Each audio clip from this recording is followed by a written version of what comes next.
Alrighty folks, I am Will from Bases of Operations Painting Studio, and you can find me on twitch.tv/Bases of Operations, where I am a miniature painter and I enjoy all things tabletop. You can also find me around the internet on various other social medias, Facebook, Twitter, Instagram. Just search for Bases of Operations and you should be able to find me. In this campaign I play Rogar, the Red Dragonborn fighter, who is a particularly moral character. He likes to see law and order in effect, and he likes to hold himself up to a high standard of behaviour. Because he comes from a family of well-known blacksmiths, who is a reputable family, not particularly famous, but certainly they have good standing, and doesn't want to do anything to worry or put that into any trepidation. And so he joined this campaign because he was given a message by his friend and mentor Antar Froome to investigate some dragon activity, and of course dragons and evil stuff rubs Rogar up the wrong way. And so I hope you guys at home enjoy this show, enjoy everything that the Meeple Palace has to offer, which is just a general group of people who just love making everything nerdy, fun, and bumping everybody up and helping everybody else along the way. So make sure you get involved with us, come and join us, and we'll roll on to glory.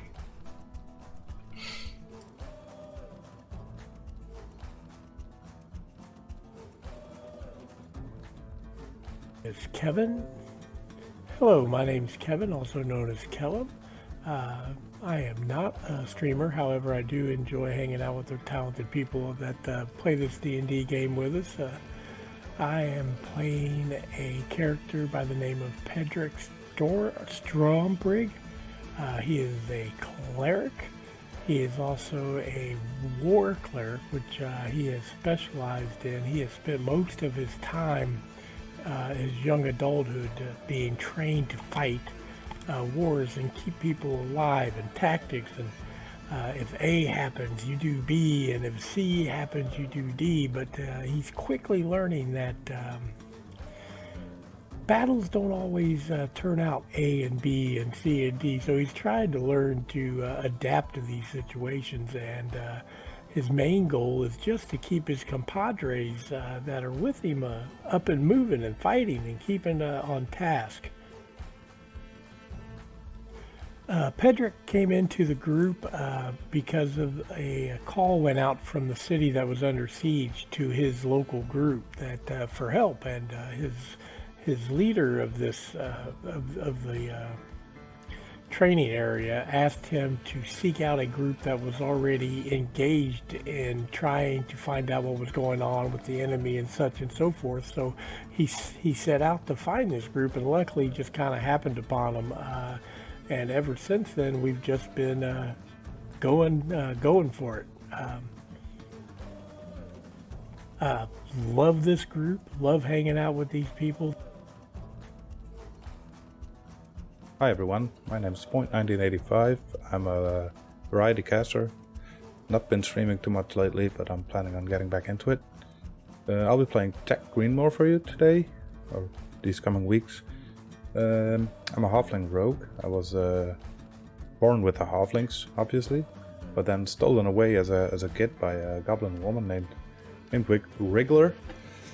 She lost her own son, and she needed a new one, I guess. He's been living with her for 15 years underground, never been topside. That's when the dwarves came. They killed every goblin they saw and saved Tak. He lived with the dwarves for a couple of years, then set out to find his family. He didn't find his family. He actually had to steal to get money and food. And then Finlos, this old rogue, caught him stealing an amulet. Instead of turning him in, he trained him to be a proper rogue and be a bit more righteous in his ways. After Finlos died, he was an old man. He just died. He set out to find his family again, but Finlos told him to check out this cave. One last thing he wanted, so he did it. That's where he found the party. That's where I am right now. I hope you'll enjoy my character and how I play it. Thank you. Hi there, I'm Tonya, or Missy T TV. I'm a Twitch variety streamer, and as the name suggests, I do different things like video games and knitting and miniature painting and writing and all that jazz. It's just really fun to share with people. My character is called Vistra, and she is a mountain dwarf rogue who doesn't like water. And before she became a rogue, she was a standard middle-aged dwarf, interested in masonry, pretty good at her job, that sort of thing. Then something serious happened, and it made her fall into the world of rogues, because instead of wanting to continue, having love and relationships with people, she decided that it wasn't good for her, and she wanted to fill her heart with treasure and things like that instead. And so, yeah. On the surface, she's quite jolly and confident and has a lot of bravado, but on the inside, she's quite vulnerable. And now that she's a rogue, she's not really, she's not great at it, she's not natural at it, but she is getting better. And yeah, and something that she wants to accomplish in this story, I believe, is that on the surface, she wants to find some really huge amount of treasure that's really noteworthy, that she can be proud of herself for finding and having, but deep down I think she wants to be able to allow people into her heart again, because when she fell into being a rogue, she started to push people that she used to know away. But then I think deep down, she wants to be able to, have relationships with friends again and things like that. She joined the party because a character called Leosin had sent her a message basically asking for her help, and he had previously saved Vistra's life from drowning, and so he was looking at her to return the favour. And this is all going to be on the Meeple Palace. The Meeple Palace is focused on 3 main points, which is miniature painting and tabletop games and board games, as well as roleplay systems like Dungeons and Dragons or Starfind or Warhammer. We've already got a really lovely group of people, and we're really happy with that. But there's always room for more people, more players, more painters. So if that's something you're interested in, you are more than welcome. It doesn't matter if you're inexperienced or you've been painting or playing for years. Everyone is welcome, and this is a dream that Xander, my partner, or many more games, and I have been having for 4 years, and it's just amazing to see it come to life, and we're really proud of that. So thanks for watching.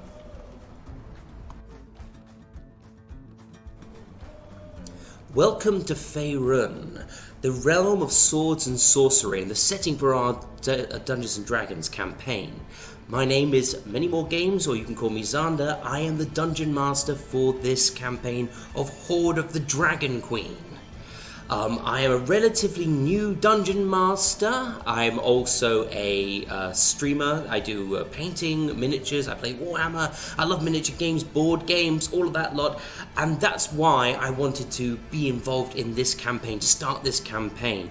I am one of the founding members of the Meeple Palace, which is our streaming network. And we are a group of people who just, we love board games, we love miniature games, we love role-playing games, and we just want to be able to share this love for this hobby with you all. My hopes for the players in this campaign is that they will be able to find a way to explore their characters while at the same time coming together as a cohesive team in order to face off against the evil cult of the dragon and defeat them in their plans, whatever those are, those nefarious cultist plans. So, without further ado, let's get on with the game. Roll on to glory.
Hi, hello everyone, and welcome to Season 1, Episode 23 of Kobolds Kavern.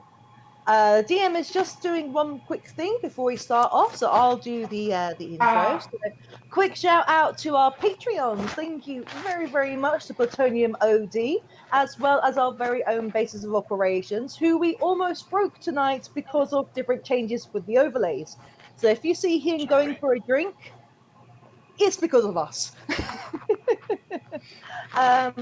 Yeah, and of course, normally on the Thursdays we have got Terraforming Games with Base of Operations, where he transforms Skyrim into a D&D 5e campaign.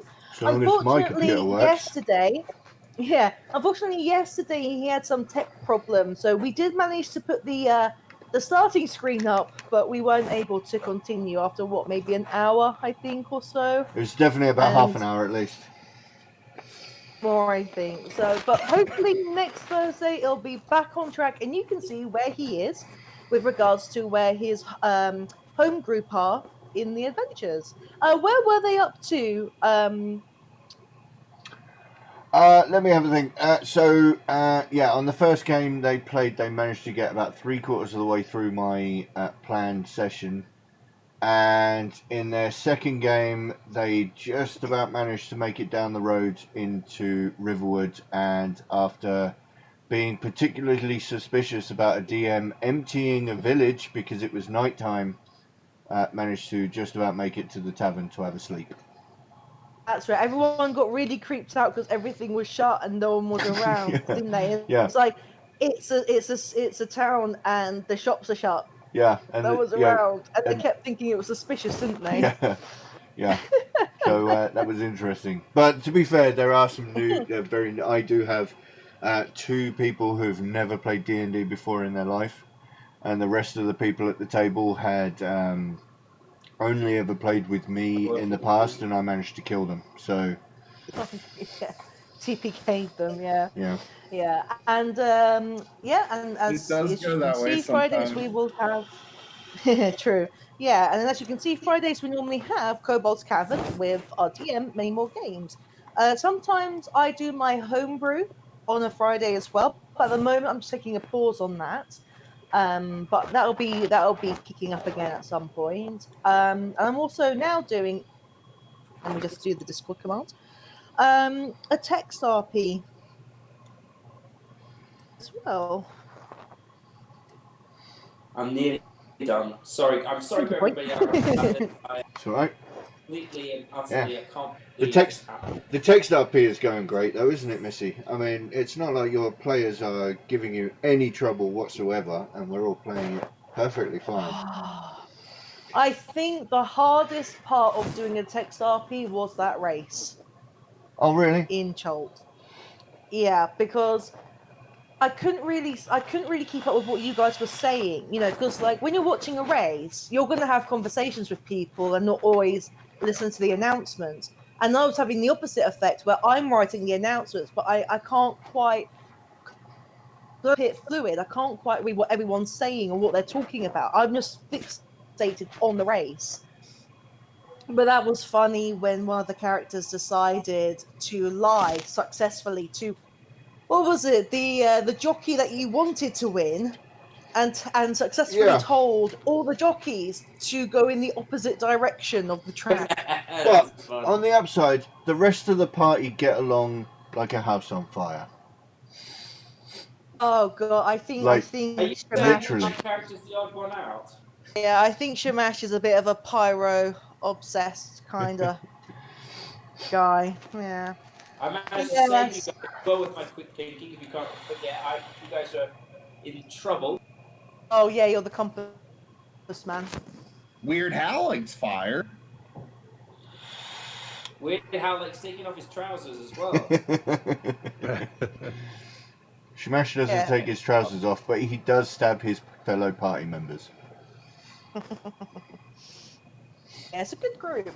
Yeah, it's fun. I'm liking it because it seems to it's interesting comparing it to, say, video or, voice RP in a sense, because with text, if people go off and do their own thing, I can jump between one group to another, but you're not interrupting each other speaking as such. So that's something I didn't think about, but that's kind of cool as well. To be There is fair. an interesting thing actually. The mantra about when everybody says don't split the party. Not only, I mean, when you're running like a regular campaign and you're all around the table or you're all on video, don't split the party. First of all, it means that half the party is sat around doing absolutely nothing for 20 minutes, Or whisper half an hour at a time. cover. So it's getting boring when you're around a table. And the other thing is when something happens, you're going to get in trouble.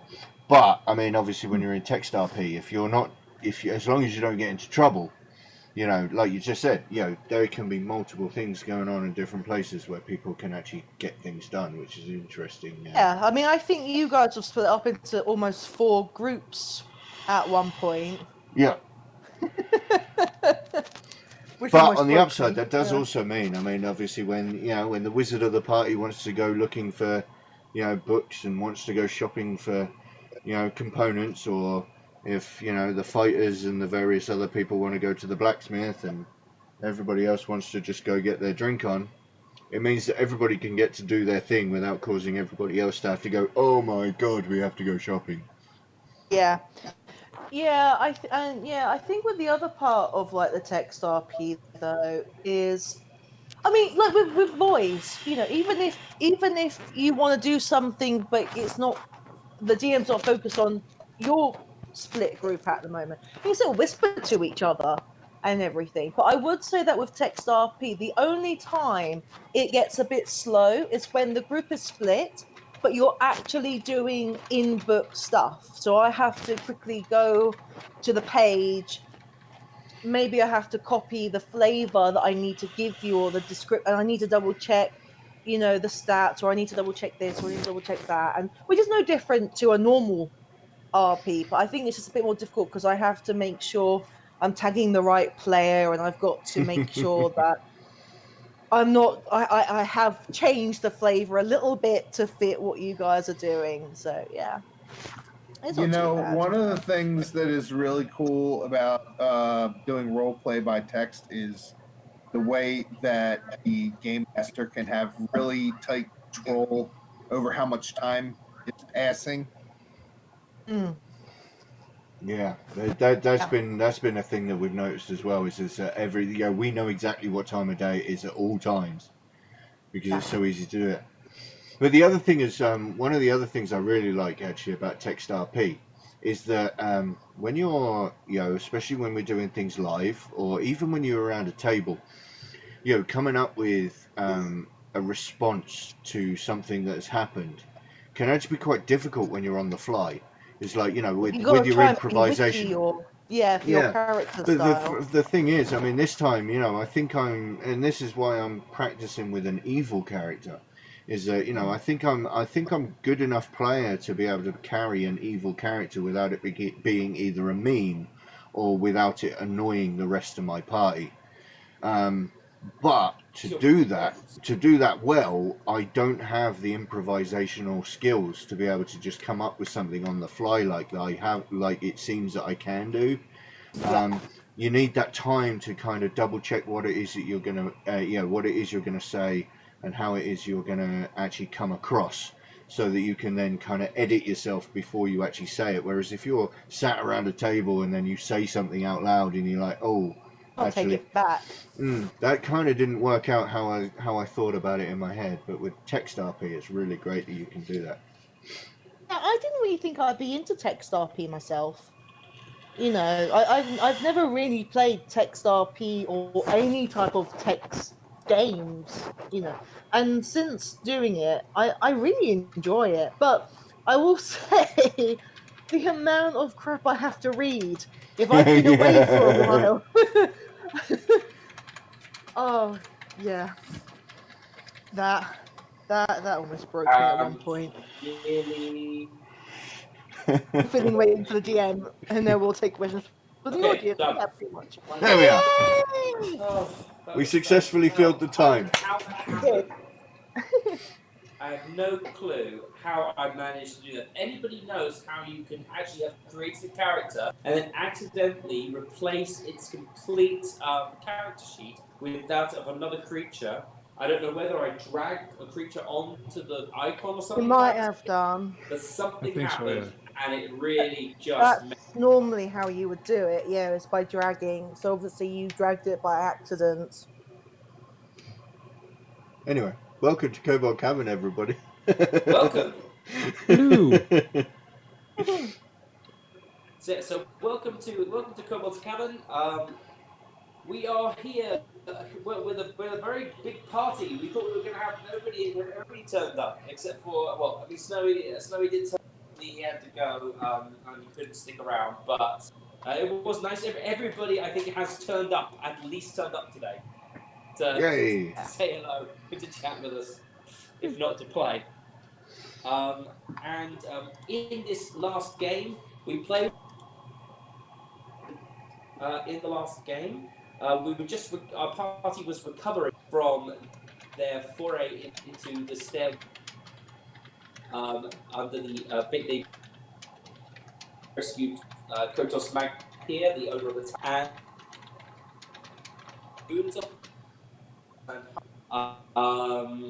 and they also managed to rescue Clithia, who is your cousin. And bring her back safe and sound, if not a little bit mentally scarred from the actual trauma of being kidnapped, also having her finger cut off. But that was regrown by Kotos Magpie using his regeneration potion. In the case of our party, they basically stuck around for a few days because there was a couple of Rogar managed to make peace with his father, and also gained access to a family heirloom, a blacksmith made from a piece of fallen star metal, which had been passed down through the family for generations, ever since everyone had arrived. Rogar and Rogar decided he was going to part of it. He's going to melt down his. He was going to sort of mix or create an alloy out of the metals and create a hammer for war rather than for creation. We'll talk about that in just a moment because we need to going to happen there. But also we'll just talk about our other as well. Otar got lucky with Benton. We are playing a PG-13 channel here, so basically the camera pack. You know what happened? Assuming something.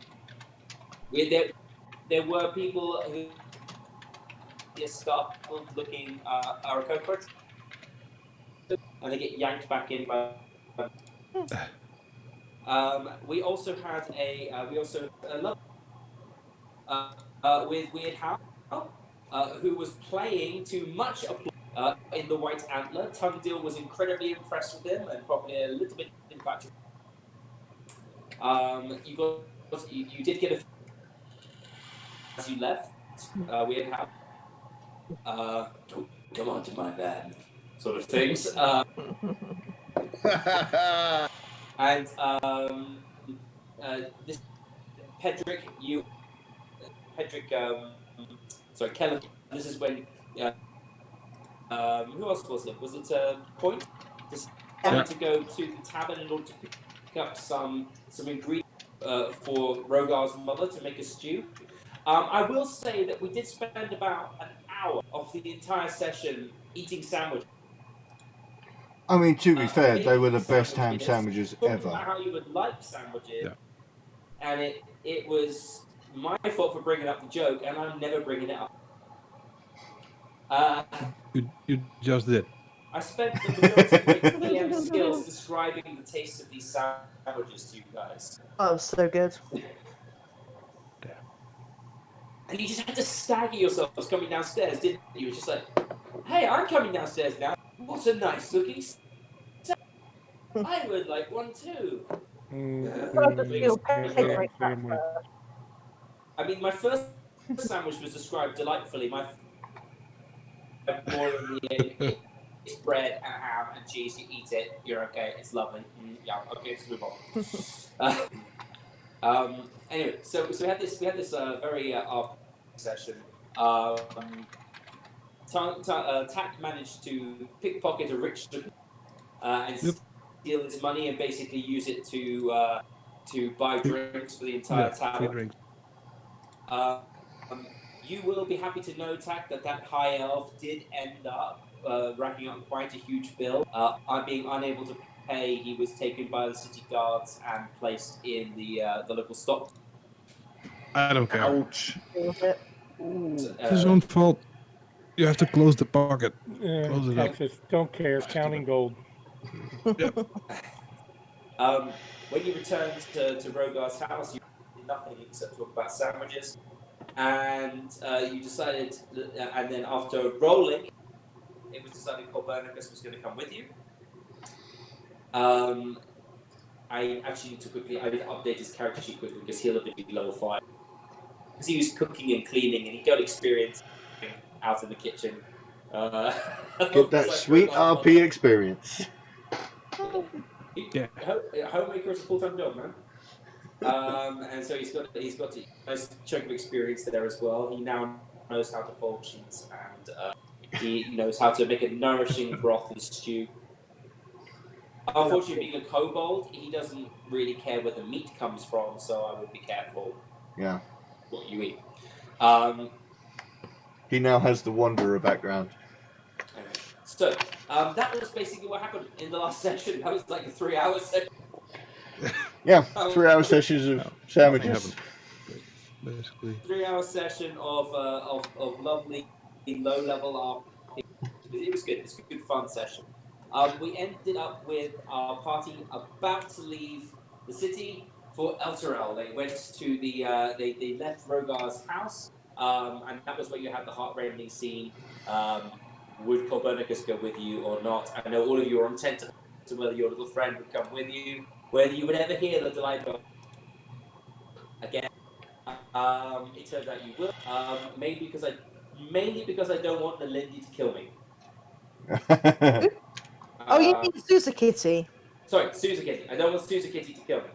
Yeah. So I decided that I don't want to be persona non grata in my own stream. And so I will say that the dice roll may have been something one side than another. Anything but a natural one. Yeah, well, there's a reason why I made it the lowest rather than the highest.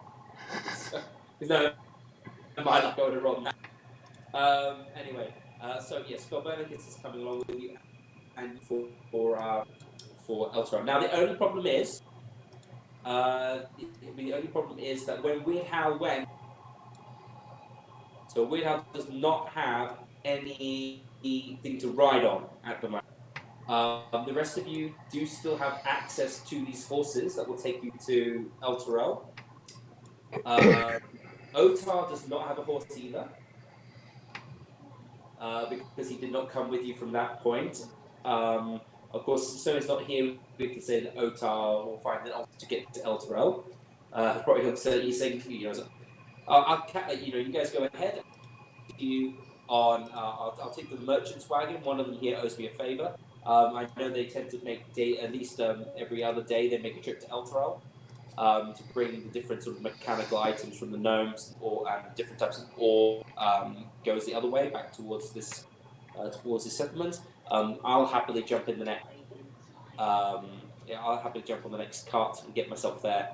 No problem, and I'll meet you outside the Black Stag, which is the where you would know that if you want to meet up with Onthar Froome, Rogar, it's a good chance that you'll find him or one of his friends in the tavern. Because this is player knowledge. You did spend some time with him.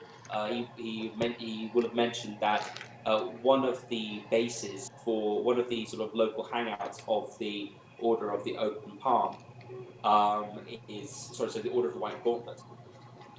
Order of the White Gauntlet is is the Black Antler. So if you want to find him, it's a good place to start.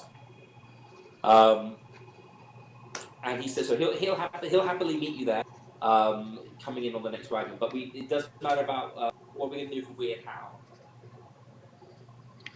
I mean, I have a thumping great big horse to take my weight. Will my horse be able to ride a Your small horse human is as well? training just to carry you, Rogar. Oh, all right, fair enough.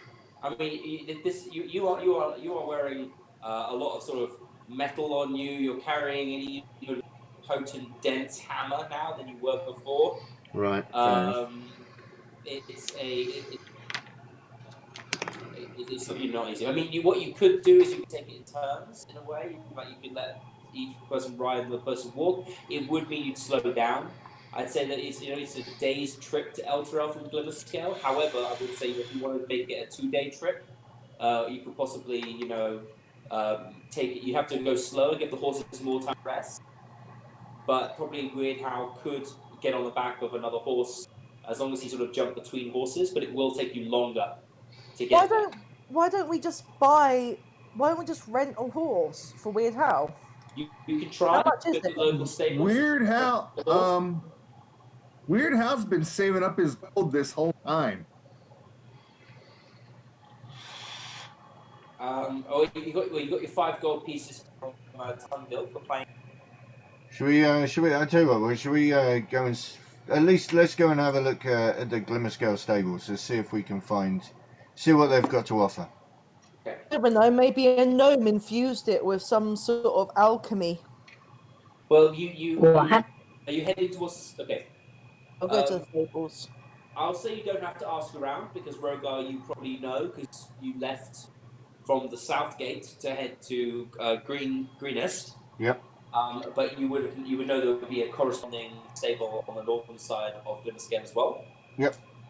Which would lead you there. So you probably may have even travelled using that stable before when you went to see Ondarfrum or when he came to visit you.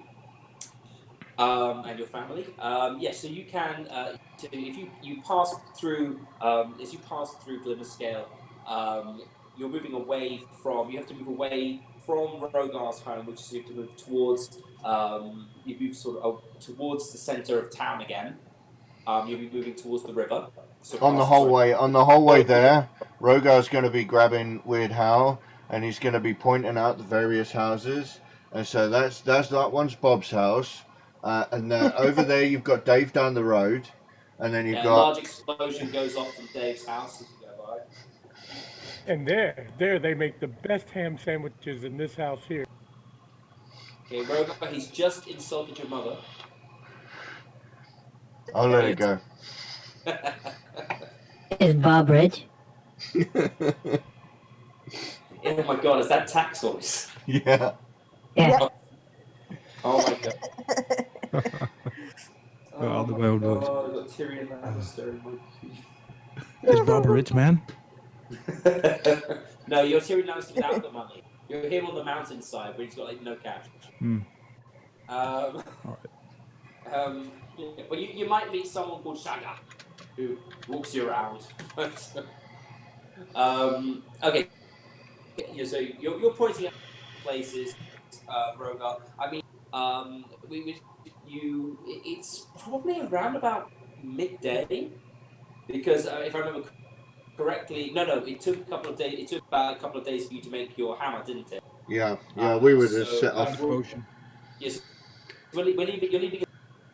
Things are relatively quiet in Glimmerscale. A lot of these gnomes tend to be night owls, so they're up quite late working on their inventions. They sleep most of the morning away and then wake up to make even more explosions and even more loud smells. Even more disgusting smells and loud booms. As you sort of pass through the town, you come across a few probably landmarks you recognise. You would have to pass by the White Antler in order to get, because that's sort of smack dab in the centre of town. Remember, there's like a big circle, like big empty area where no house is built around it. So sort of by a cord that the pub will not become a bomb site, or will not end up catching on fire accidentally. Accidentally on purpose. Well, it's definitely on purpose, and it's probably the Dragonborn who have made sure that that happens. This is the local pub. This is a no man's land. Have to keep Okay, that do not. fire rail. We have to keep that fire rail safe. Yeah, yeah. They've got explosive fire rail, and they've got magma casks there as well, and all sorts of things. So it's they've got to cater to their red fireborn clientele, their dragonborn clientele. So as you sort of head past the White Antler, you might see a sort of a little head poking out of the top window, little cap, as he sort of sees you go past, waving a little white hanky. Yeah, have a wonderful trip. Sort of like pointing at you, and then a rumbling, "Come back to bed," something like from the inside. You pass up through the centre of town, and before too long, you end up at the stables. The stables are owned by a young. He's sitting outside. Currently. There's a coach parked outside as well. There's 4 horses hitched up to the coach. There seems to be a large number of parcels and bags hanging off the side of this coach. And you can see you can be able to see on it on the door there is like a coat of arms. That is this coat of arms is kind of like a royal scepter. It's surrounded by a laurel wreath, like coming up a starboard. Can I sneak over and check it out? Yeah, go ahead. So you don't have to sneak if you don't want to. You can if you want to sneak. You can roll a stealth check. You're walking up the middle of the road. Okay, so you walk up and sort of see as you're walking up towards this coach, you hear, "Hi, friend. Is there anything I can help you with?" Hello. No. And I scurry back like I'm really shy. Oh, don't worry. You're not the first person who's been enthralled by this beauty. This is the Royal Mail Coach. It makes its way every day from Glimmerscale to Elturel. Quite a fast beast. Manages to make its way there about by the end of the day. Really, they've got a number of coaching inns on the way that switch over the horses. It's a marvelous system, absolutely marvelous. Only for parcels and letters, of course. But it really is. Really is. I'm trying to sneak around. Can I try and sneak around while them two are talking? Go ahead. Did he call you a ghost? While he's basically attack with the stories of the Royal Mail Coach and the ingenuity of the system, you manage to sort of sneak your way around the side unnoticed. What do you want to do? You're sort of standing by. You've managed to get yourself relatively close. I would say if you want to get any closer, you'd have to roll again with a disadvantage. This will be paying attention to you. Coming up against. Is there any pouches on the horse? On the horse? Oh, you're not near the horse. You're near the back of the coach. Oh, is there anything in the back of the coach that I could try and? Can I open the door quietly? Well, there is no door on the back of the coach. It's basically it's a stagecoach. So what it has is it's got 2 doors along the side. It's got a step on the front and on the back for the coachman. One would stand, and another one would stand in front. And it also has like a rack on top for larger parcels and larger sort of miscellaneous. I'm asking if I can see any pouches or any boxes or anything that I can have a look in. Well, there are a number of pouches and boxes. Most of them are either inside the coach, so you actually have to go and get into the coach, or they're on top of the coach, which means you have to climb up the coach in order to have a look inside. I will try the door first. Okay, the door is locked. I will pick a pocket. You'll pick a pocket. What pocket? Not pick a pocket. I'll pick the lock. Okay. So I have. Hang on, let me just make sure that I do actually have. Let me just make sure I do actually have roll Lock-picking tools. tools check with your thieves' tools. Tools. Yes, Okay, so first you want me to do another stealth. Yep, let's see how quietly you're doing this. It's You probably are where I doing. like. Come on, come on, come on, come on, come on. You can see you basically the from the side of the coach. Ah, well, it seems like one of your friends is checking out the insignia on the side of our coach. I don't know who that is. Rogar's yes, gonna put. Rogar's lovely. gonna call out. Go, Vistra, get back here. I will Yes, it's me. This is a coach owned by the royal theocratic family of Elturel. If any harm, it is by royal decree treason to interfere with the mail. I mean, you'd probably be executed. No, sir, no, sir. I was just very intrigued. It's a very beautiful coach. Well, I'm glad you think so. It is a beautiful coach, and I was I just would looking. prefer I if you did were to nothing. admire it from a bit further away. Back. I'll move Thank back. you. Can you write on it? Thank you. Step I would away. like to have to call Bruiser. He's enjoying his coffee right now. Don't disturb him. Let him enjoy his coffee. It was an honest mistake, sir. Oh, of course it was. Weird Al takes out his loot and please. Whoop, whoop. He turned. The young man turns to you, Rogar, and he goes, "Ajax's boy, aren't you? What? I mean, you know, my dad knows Ajax from the old days when he was shoeing horses. What seems to be the problem?" Well, speaking of shoeing horses, we're looking for a horse for my colourful friend down here. Oh, Can we ride a coach? You're looking for to rent a horse, Okay. buy a horse. And I'll look at the others. I'll say, do we want to just rent one, or do we want to actually buy a horse? I mean, the rest of the horses we have are not owned by us. Weird Hal has gold. You can obviously buy a horse. If you do so, then of course there'll be an upkeep cost because you'll need to pay to feed it and to stable it, and you'll need to be able to make sure that you look after it. I'll just check the price of the horse because I'm not entirely sure. Find out what the price is, because that's going to be a big factor. You're gonna need insurance. Let's see. Well, these uninsured riders around here these days, it's just a nightmare. If you want to buy a riding horse, a horse meant for riding, that would be 75 gold pieces. Damn. And you would have to pay every day. You'd have to pay 5 copper pieces for its upkeep, its feed. You'd also need to pay 5 silver pieces a day for its stabling. So, like wherever Quite you a are, bit of money there, 5 guys. silver every day to keep it in the stable. I'll look at Weird Hal. You need to buy a saddle as well.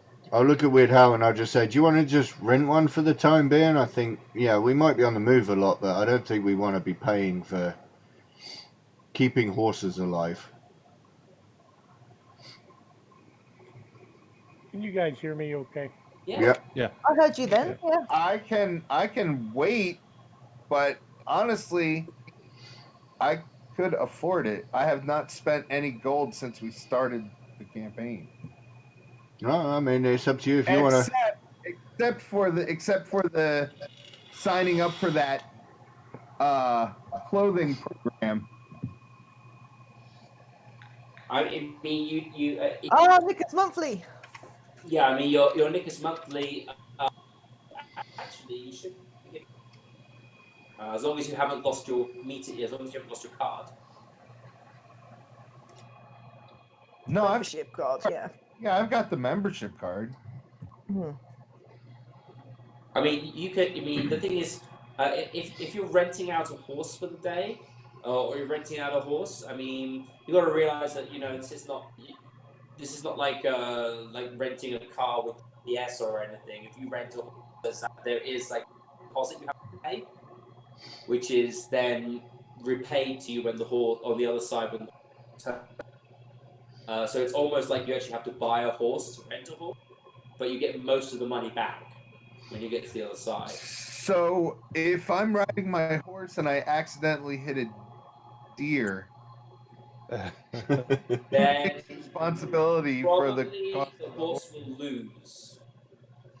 But We have a cleric. It's fine. depends if it's a stag or what you're talking about. I mean, to be honest, the deer will probably be moved faster than your horse. So I suppose the question is do you still have your no claims discount intact, Weird Hal, for your? I think he never had it. I'm afraid of the I whole will new rent the saying horse. about I will bareback rent the riding. horse for now, but I am open to the idea of purchasing a mount. Not thrilled with the idea of specifically a horse as my mount. Okay, so if you want to rent the horse, the horse will cost you 50 gold pieces to rent. You'll need to pay. It will be basically 1 gold will be deducted per day from your horse for the ride. So basically, it's going to take a day for you on a horse. It's going to cost you 1 gold piece to get there. You'll have to return the horse to the stables. He'll tell you which stable you have to return it to, and you have to return it there. Otherwise, you forfeit all money. Right. And you get the horse, plus you probably get the enmity of the stable you don't return the horse to. And you so- just need to hand over your license and registration to use as ID. Show you Nick's monthly card. Okay, so it's up to you. So you want to pay 50 gold? Rent the horse, yeah. Rent the horse. We'll get to El Terrell and we'll see what happens from there. Absolutely, I totally am. I need a mount for. But I'm thinking if I was going to buy a mount, I don't necessarily think that Weird Hal would go with a horse. Well, I mean, there are other mounts that you can get. I mean, depends where you are in the world. I mean, at this point, you're kind of still in. I mean, I'm not saying Glimmer Scale is the Styx. It's not, but it's not like one of these major trading hub cities. You know, not like Baldur's Gate or anything like that. And this is not Eberron, where you can have your where you can have your mechanical chicken that you ride around on, or whatever it is they have. You know, mechanical chocobo. This is unfortunately this is still Faerun, so or fortunately it's still Faerun, so we have to follow regarding the use of mounts. So anyway, you rent a horse. One of you is going to have to go back to the other stable to pick up your horses. That'll probably take you about maybe half an hour to collect. Well, you have because you left them in the southern stable. And one of me and Pedrick go and do that. Yeah, you should be able to. So you've got 4 horses. You should be able to bring them out. One of them. So in about an hour, you should be sort of ready to go. You get the horses all saddled up and ready to go. They're all watered, fed, brushed down. They're all looking good. Remember that you have to return these to the southern stables of El Terrell. You actually, and by coincidence, because I don't want you guys trekking over the city just trying to return a horse. This is the same stable that Nate will have to return his horse when he arrives on the inside. So, are we ready to set out? Well, yeah, I believe so. I'll ask Fish. Do you want to take a look around? But then I'll say no. Let's not. You take one final look around Glimmer Scale. You see the large 3 wizards' towers. All the loot. You see a giant, maybe. You start a little bit as you see a giant projection of Kotos Magpia's head over the top of his tower. He seems to be waving or gesturing. Yeah, that's my cue. Let's get out of here. get out. Full speed. Yeah. Dun dun dun dun dun dun dun dun dun dun dun dun. Full fast ahead. Are you suggesting coconut to migrate?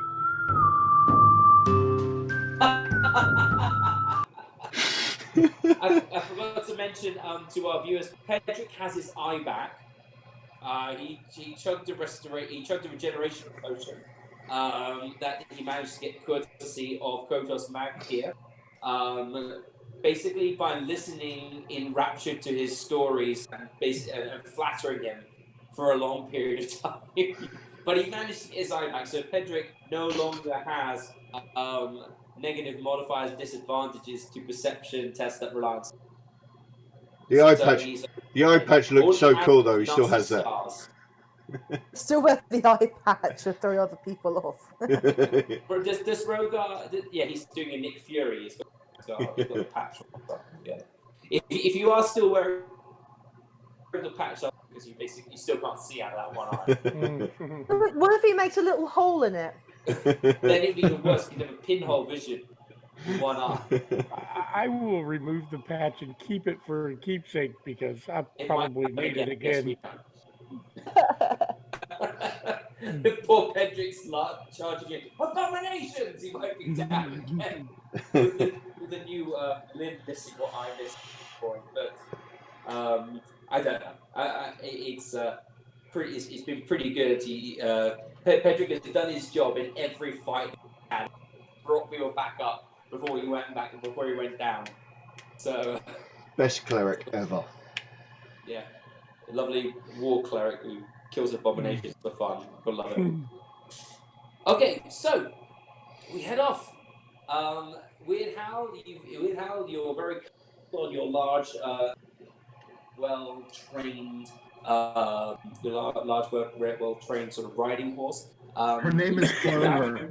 You set out towards Elturel. You can kind of, you can't see Elturel, but you can see where sort of the sky is a slightly different, almost like it's a shade, like there is something affecting the density of the air. So, Rogar, you would know the way. Yeah. Having grown up in Glimmerscale, it would have been quite surprising if you hadn't been to Elturel. Yeah. Particularly with your father and also your journeyman status. Yeah, father took me a few times. So it was. Let me just quickly roll on the die. All we have to do, folks, is just follow the smog.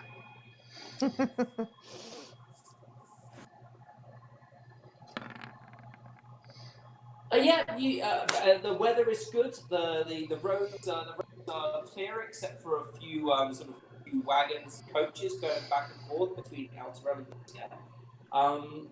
This is a very well-travelled road. It's quite well guarded. You see a number of people wearing the symbology of the Royal Guards and the Merchants. For those for Weird Hal, the Merchants Guards, they wear like a red tabard over their outfits with white trim, and they have their symbol is basically a hammer crossed over. With a, I said, was it chisel? I said, can't remember my own symbol now. Hammer crossed with a. I'm going to say a chisel. I can't remember what exactly it was. Also, it's been so long. That sounds fine. So long. Hammer and chisel crossed. The Royal Guard wear sort of a pearlescent white armor with a blue tabard. They're not as common. You see a lot more of the red tabard wearing guards. Vista is very nervous seeing the guards up and down the road, probably attack as well. But as you heading towards Elturel, you notice that you've kind of picked up a little traveller. I mean, Rogar. Sitting on the back of Rogar's horse.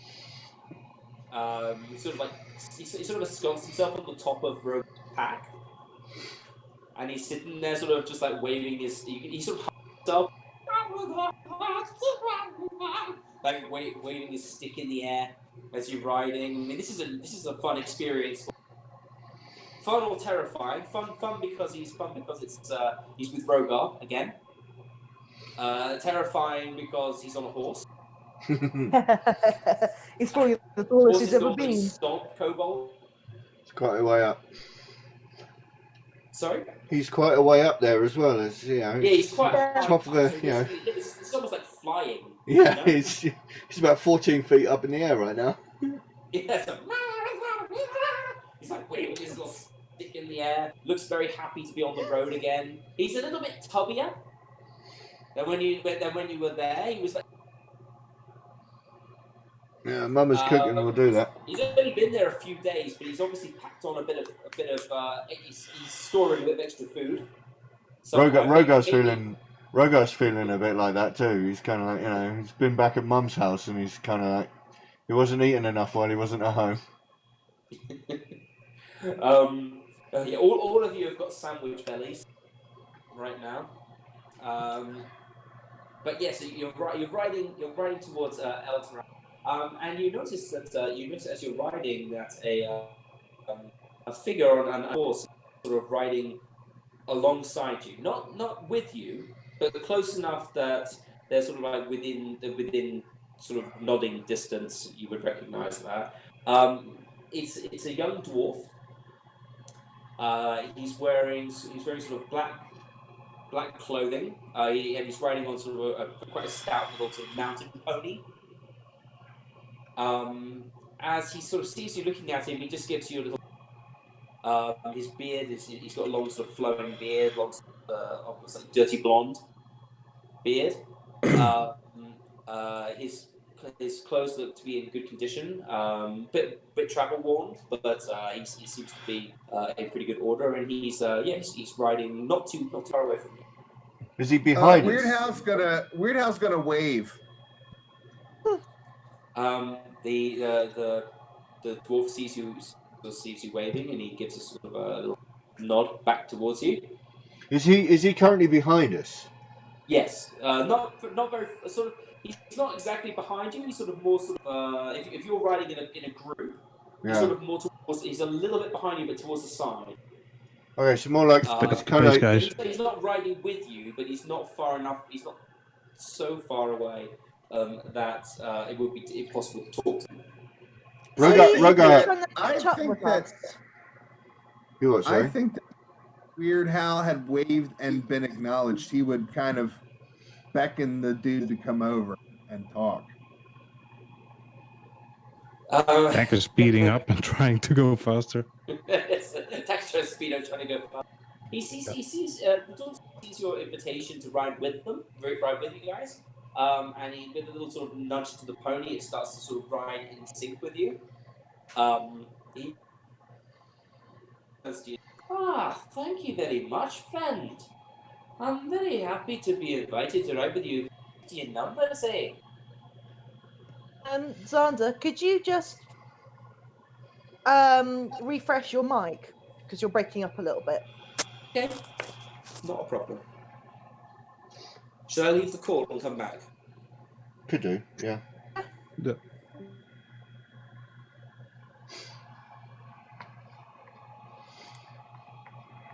Okay, I'm gonna move my cat a bit closer to me. That might help as well.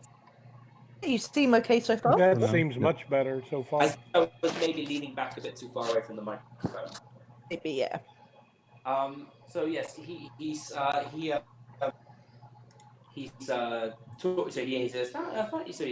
thank you, friend. Thank you for inviting me to that. So right today. There's safety in numbers on a road like this, even one as well patrolled as the road between Glimmerscale and Elton. I'll say I'll call up to him and say, "Hail, friend. My name's Rogar. You're one of the famous Red Dragonborn of Glimmerscale. Do I know you? You probably know my father, Ajax the blacksmith." Yes, Ajax. We've had dealings with him in the past. Me and my brothers. We've had a few small orders. I mean, you know your father. He normally takes the more exclusive work. But I'll tell you what, his journeyman and his apprentices make a fine dandy dagger. Well, what's your name, friend? You can call me Glondil. Glondil. Do I know that name? Visha will greet her fellow dwarf just a typical dwarvish greeting. What? You crack your head against his? Not that intimate, no. Yes, that's sorry. That is a bit of a thing you do with friends. Yeah. Yes. So so you sort of greet him and sort of you greet him in Dwarvish. He replies and he sort of turns and replies in kind. I didn't see you back. That's how you seem to find yourself in good company these days. Yes. Indeed I do. Weird How would take out his lute and play some romantic music right now. Enough of that. Sound like people gargling. Just to let you know, it's not. It doesn't sound like romantic. It's like romantic talk. It's like, it's a very hard. You think Klingon. It's kind of like a harsh language to sound. But you can play romantic music if you want. Don't you dare, I say as I see Weird Hal grab his lute. Yeah, he says. All right. Weird How thinks better of it. Back into his sling. He turns around and says, it's not often that I find a young dwarf maiden riding into the golden sun with her. It's just random encounters really, but they're all right, these guys. Well, I normally expect to find my kind amongst merchant guard, or it's definitely intriguing to find that some of my countrymen and countrywomen have made them. Yeah, that's a gnomish habitat. Yeah, I'm not a massive fan of like a lot of explosions, but I can acclimatise. Well, I'm going to have to ride ahead. I feel I'm making my time is a little bit short. I need to catch up to my brothers. Yes, it's been pleasant to meet you. And he turns back, he speaks back in common, and pleasant to meet you all. On your way to Eltrel, watch the shadows. Just be careful and avoid the ring. And he runs off, and he basically rides off. Just shout back into. Thanks for the vague warning. Bye, thank you. Okay, cool. I would like Viscero to roll a history. History.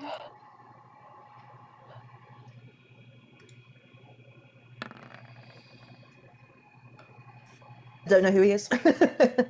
You've heard the name Glondil before. That's Okay. the only information I'll give you. Would I know who he is if he's had dealings with my father? You would most likely not know this individual. No, fair enough. So what was it he said he warned us about? Crap. Yes. Okay. Okay, so What was it he warned us about? I missed what the DM said.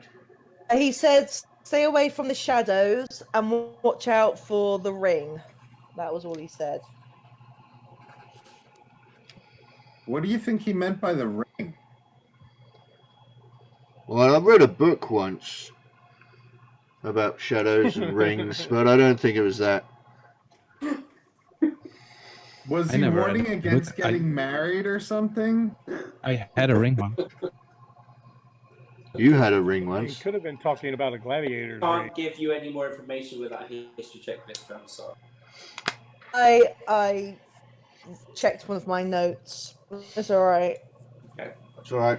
I'm just going to start going on about a tale about some halfling that found a ring that could make him invisible under a mountain somewhere, and they had to go and find it.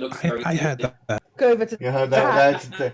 They had to find their way to a volcano and throw the ring in there or something. I don't know. It's a bit convoluted for my liking. I wanted to fly there.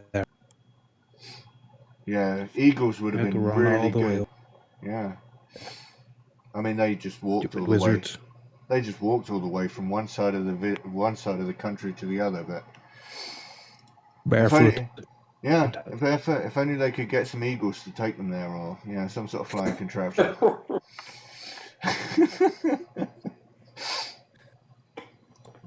Lord of the Rings is now canon, folks. No, it's not. I'm exercising my godlike powers as a DM to say no. There was like this level 1 wizard. Yes, Couldn't do mister. shit. Whereabouts are we in the town at the moment, or You're getting not close? in the town right now. We're in between towns. How far left do we have to go? Well, you left El Terrell. So you left Glimmerscale. It takes a day to get there. It takes about a day to get there. So you'll have to camp down somewhere overnight. Do we know of any smaller area that's got like an inn or a tavern or something, Well, like a way? There are a number of coaching inns along the way to El Terrell. I mean, this is one of the main thoroughfare roads. So you can definitely, I mean, there'll probably be a place for you to stay overnight. Yeah, I forgot to pick up myself a bedroll before we left Glimmerscale, so I think I'd rather stop at one of the inns along the way.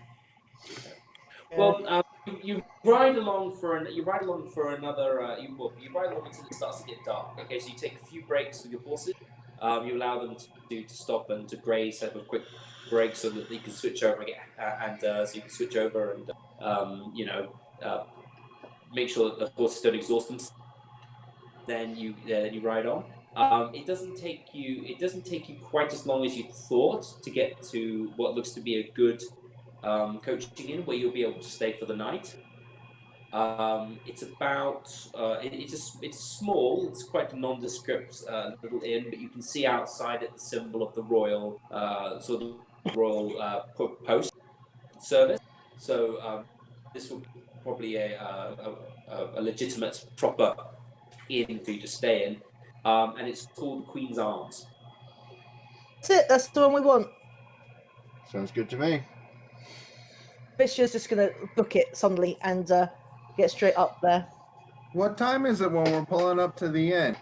It's in the evening. It's probably about. You're still sort of in the summer, sort of spring summer period, so that time between. So we're looking about 7:00 or 7:30 when it starts to get dark. Oh, I'm gonna go straight to the bartender and see if I can't book a gig. Yeah, I was going to say that. I was going to nudge him and go, do you want to see if you can get some free rooms out of that? Yeah, I mean, you can definitely do that. I can try. There's a large sort of half orc standing behind the bar. He looks quite no nonsense. He's got a long hair pulled back into a black ponytail. He wears sort of wearing almost like a fur jerkin, sort of like over a tunic.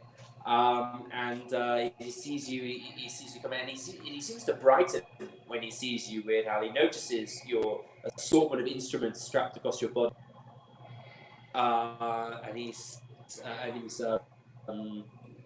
as he sees you, he looks up and he goes, "Traveler, room for the night, or do you come with bearing news, or how can I?" I think Weird How would say, yes, I'm a traveler, but I'm here to stay for the night. I'm wondering, do you have any room for a performer, perhaps, after time when everyone's drinking and having fun and feeling extremely generous? As it happens, yes, we always welcome entertainment here. My name is Kaklagar. You can call me Gar if you wish. Everyone does. This is my establishment, the Queen's Arms. I will ask if you are a royalist, sir, for I only accept those who obey the Queen's laws. Oh, I always obey the Queen's laws. Love how Tax rolled a stealth check. I vanish. I'd like to rob the richest guy I can Let's find. see if you do vanish. So, yeah, you vanish. Kakugara has a bit of a backstory, so you might have actually seen. So yeah, you slip in unnoticed. You're sort of standing in the shadows at the back of the sort of around the doorway. You come around the door. Remember, if you want to move, you have to roll again, and depending on how far you want to move, that could be disadvantage how slow you want to. To the richest man you can I'd see. like to It find just like helps you something hide. like- It doesn't help you stealth your way across the. You said you nearby. wanted to vanish. You said you wanted to vanish. You didn't say I want to cross the room. Then you want to sneak and then find the richest man he can see to rob. So he's Yeah. Basically, I'll roll again if you. yeah, roll again. It is a well lit tavern. I'm going to say disadvantage if you want to stick around. Oh, disadvantage there. There's a lot of people jostling around. A lot of them are very aware, life on the road and potential thieves and potential robbers. It's almost as if the DM doesn't want you robbing every single NPC we come across. It's true. The people here will probably be very much sort of on their go, being that they're still on the road. It's a coaching inn. It's not unheard of for these places. It's a truck stop. Yeah. I'll pull on Weird Hell sleeve. Can There's you a lot of inspire rough me? types here, probably rogues like you as well. Yeah. So you go ahead. So I do want to know. Vanish. You cross the room. I need a target. There's a number of different groups sitting at tables. There's 4 different. Each has a different group. There's one table which is empty, and the other 3 have a different group sitting on it. One has a group of sort of mixed group of sort of humans and dwarfs, and there's even a goblin sitting at the table with them. Very. You can tell it's a goblin because of your background, although it's very well sort of bundled up, hidden. I'll rob the dwarf. They're playing cards on the table. There's a big pile of money in front of them, mainly silver and copper pieces. You can also see there's 2 young ladies sitting. Can I see who's winning the game? Looks like the goblin's winning at the moment. But the goblin seems to be he's sort of in some position of dominance. The others are a bit more slap. It looks like he's probably winning.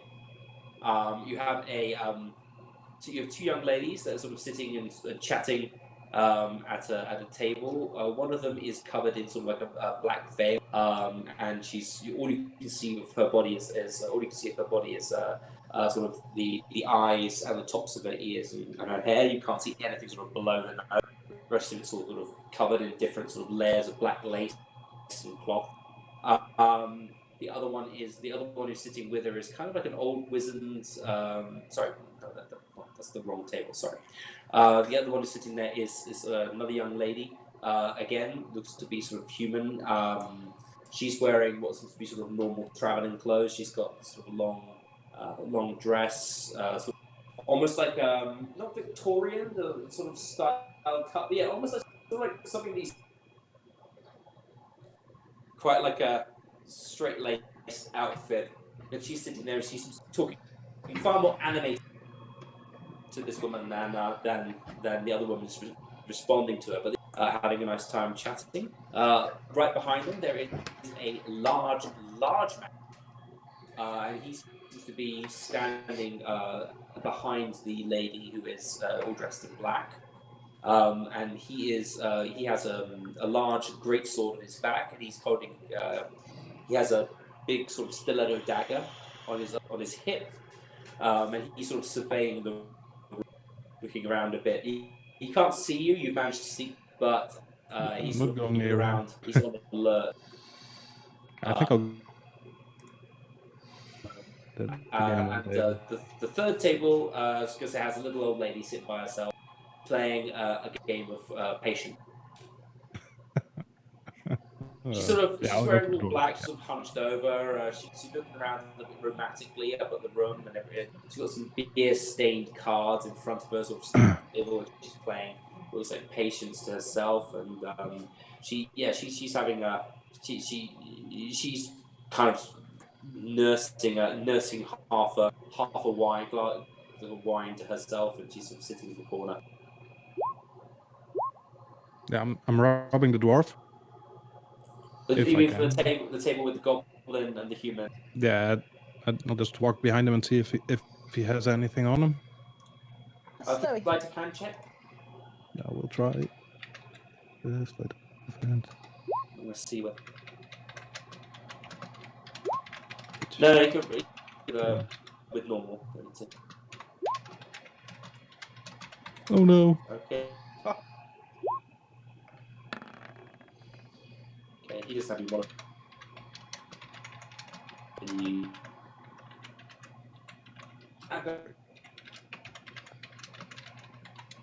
quickly you sort of feel around around his belt. There's a small. There seems to be a small. See that both of the players have their coin pouches on the table in front of them. It seems to contain something made out of paper. Yeah, I'll take it. Okay. I'm going to have to ask you to. Yeah, no, yeah, you can take it. You managed to get you managed to grab it quickly, but you have to sort of scuttle out of there pretty quickly afterwards because he's definitely felt something. Yeah. I'd say I'd do it in passing, just walking behind him, take it, and just keep walking. Okay. Sorry. Yeah, so you've got a little pouch now which has something made of. I'll put it away for now. Okay. Is there anything anybody else wants to do? I mean, because at the moment, Kagragar is talking to you, Weird Hal. He's offering you and your friends board for the night. If you will play, basically you have to play all night. He wants you to basically play all night, and Is that like till midnight, or does that mean like until everybody is? He's only going to give you like basic rooms. Like you probably have to have 3 people in a room. Not it's not high quality, but it's comfortable. But it's not like a presidential suite or anything.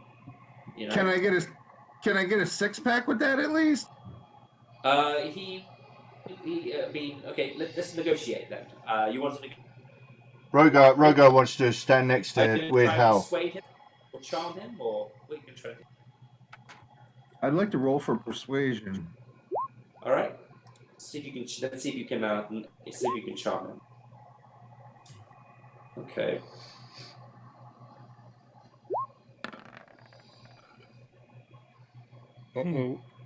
Yeah, he says. He basically says, I'm paying you good money to play and giving you. If you want, He's pretty firm on the price. Rogar, but after that you pay. Rogar interjects and says, "Look, how much are the rooms for the night, friend?" Well, I mean, we're not exactly. I love my little establishment. Not exactly the Queen's Palace or anything. Normally, it depends which rooms you want. Unfortunately, we've only got one large private. And he put gestures over to the 2 ladies. That is been taken by those young ladies over there. We'll pay double if you throw in the lady. He looks at you in disgust. Don't traffic in that, sir. If you wish to stay in my establishment, please don't impugn my reputation. I run a clean house, I do. My apologies. Well, yeah, you just be careful before you speak to an orc like that again. Me and my kind very rarely have any truck with that sort of thing. How many rooms do you have? We've got some basic travellers' rooms if you want. about 3 or 4 people can stay in one. That's 3 copper pieces per person per night. And I'll even throw in a breakfast with that. If you want to stay in private rooms, that's a bit more expensive. That's going to be 5 silver pieces per person. They're very small. They're just little travelers stagecoach rooms, but it's got a bed, a pallet, a wash basin, and I'll send up the maid with some hot water. I want to. We'll boil water for the well. You can have a wash in the morning, and I'll throw. What's that hill? I'm afraid our more expensive okay. room are not available. What's that house done? So Weird Hal just slides him 5 gold pieces and says, "Expense, my friend." Okay, he says. So he looks at you and he says, you want to play here? If you do ask, I'll give each of your friends a private room, and I'll throw in breakfast for all of you, and you keep the 5 gold and play for me. That sounds like a deal. Fair trade, like an even trade. Yeah, all right. We don't get many bards stopping at our little inn. No, that sounds like a great deal. I would have played for free anyway, so that works out. Well, you're a street. All right, he spits on his palm and he holds it forward. We got an accord? Yeah, next time without the fled, buddy. Takes your hand. Okay, so he says, all right, I'll let you get set up. If you did, let me know. I don't know whether you're acrobatic types or whether you prefer to play music. It's up to you, but any entertainment will be very quick. So I'll ask. I'll get the maid to come and help you. Her name's Marissa. She's the young halfling over there. She's like a halfling. Oh. She's stoking the fire. All right, thank you so much. I'm going to. Well, Weird Hal is going to approach the stage and pull out a couple of instruments and kind of set them up with his little. With the set them up around the stage where they're within reach when he needs them, and then first we'll just sort of sit down and kind of open with just a little bit of light kind of background music for the first few minutes, just kind of tuning up and playing like a couple of little ditties and stuff like that, warming up. Okay. All right. So as he's doing that, what does anybody else want to do? Vistra will be.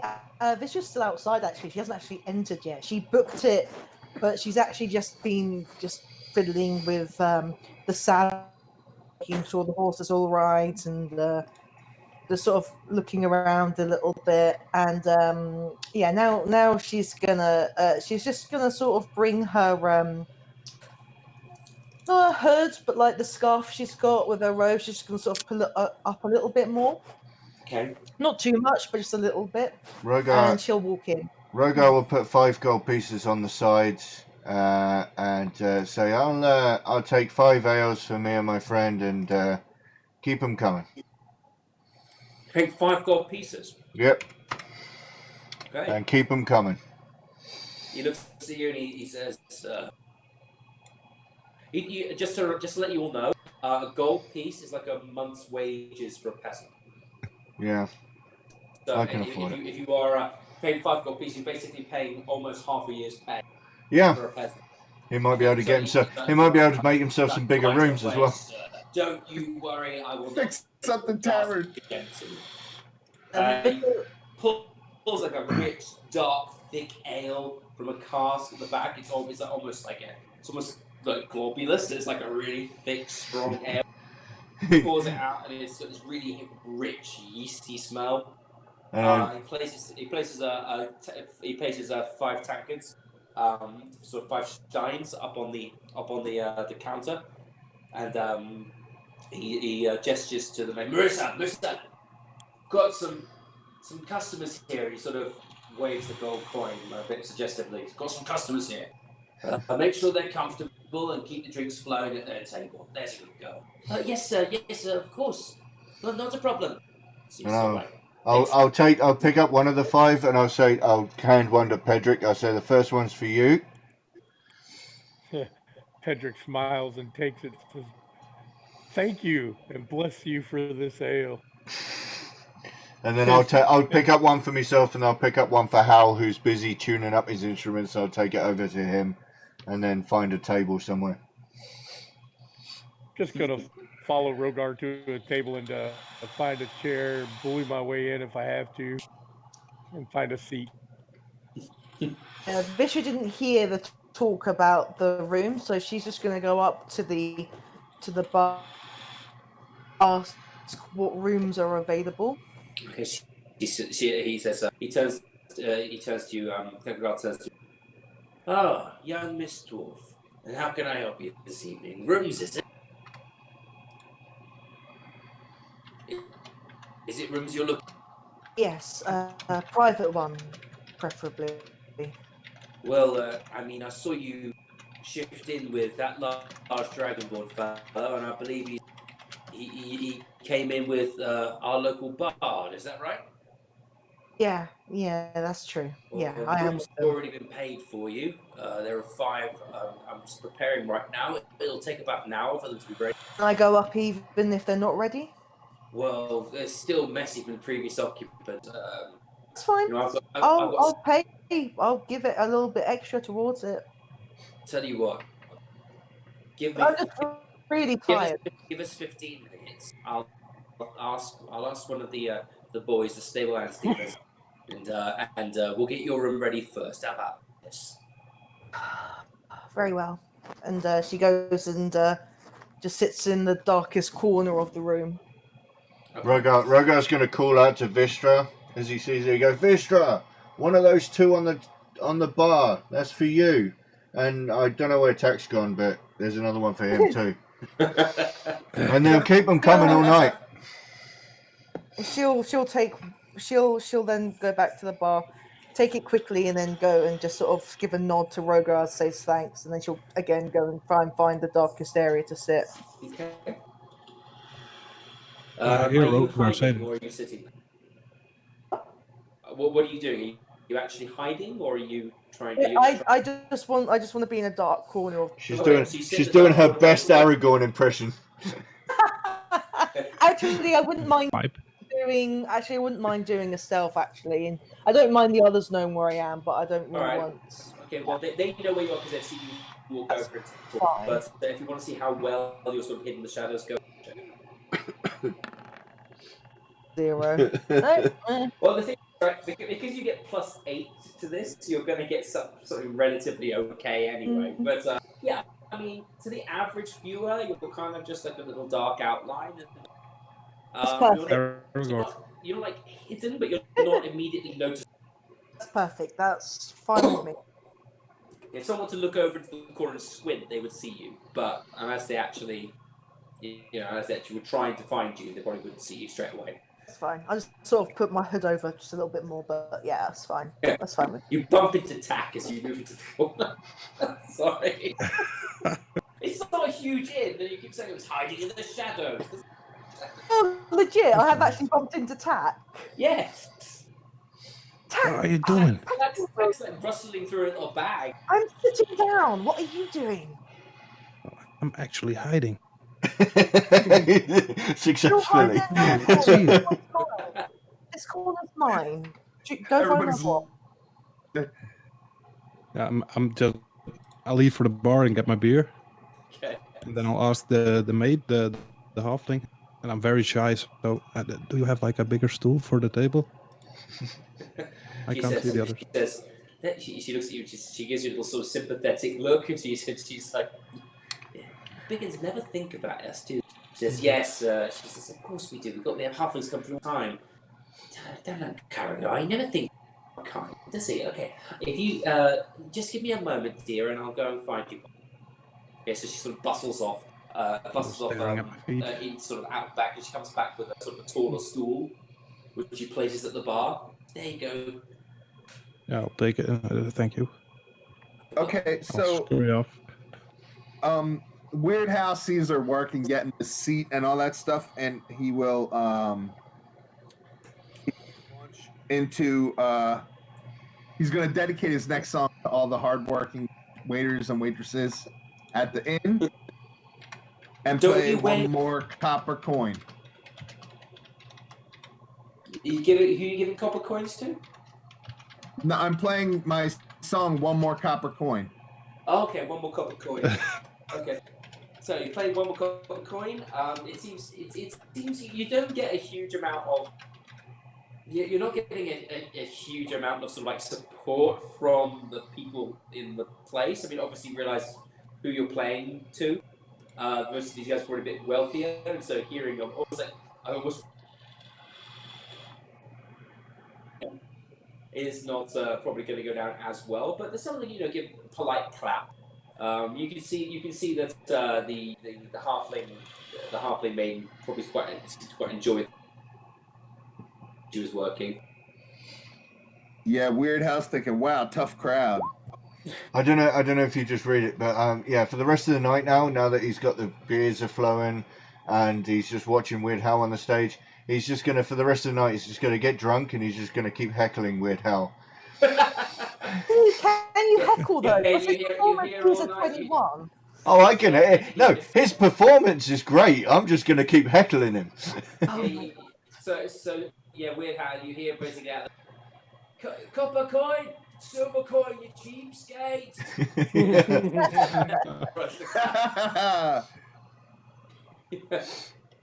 Will not copper buy you these days? Your hair's... So okay. It's just... All right. Let's see. Who's saying that? I am. Rogar. Oh, Rogar. Yeah, I mean, So because of course he's a dragonborn, he's different. He's like, you're the monkey and the organ grinder. But yeah, so yeah, there's I mean, I'll leave it to Rogar. Says he shouts. I've heard Copernicus sing better than you. And Copernicus. all right. So how many of you guys came from the same direction we did? Did you guys see all those gnomes at the last town? Copernicus. By applause. Who met the gnomes? Copernicus is sort of. Did you get Copernicus a beer as well, or was it only you guys? I imagine he'll probably drink out of mine because he couldn't handle a single one by himself. Yeah. Okay. So he's got a little sort of made out of the skull of some sort of like creature. He sort of like pulls it out and he's just sort of like dipping it in. When you bring it up to swing, he kind of swipes like another glass out of yours. Yeah. I'll just let him do it until he passes out. After about about 15-20 minutes, he's literally just like he's like a cat like draped over your shoulder. Just like lying on top of you, such trying to kill them. He looks a bit. He's a bit like when a child falls asleep at a restaurant. It's just like completely boneless, just sleeping the sleep of the mildly intoxicated. Yeah. So as the night goes on, I mean, for your performance check, I'd say that a bit slow, Nate, but you do manage to pick up the crowd playing your song. Some of the ones like always on the about traveling. There's a you sort of sing a dark song, and the woman in black seems to quite enjoy that. I don't know. Do you play any songs about like what happened in Greenest? Or...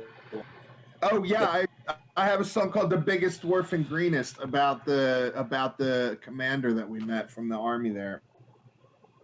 Oh yes. Oh god. Eltgard? The gods. What's his name?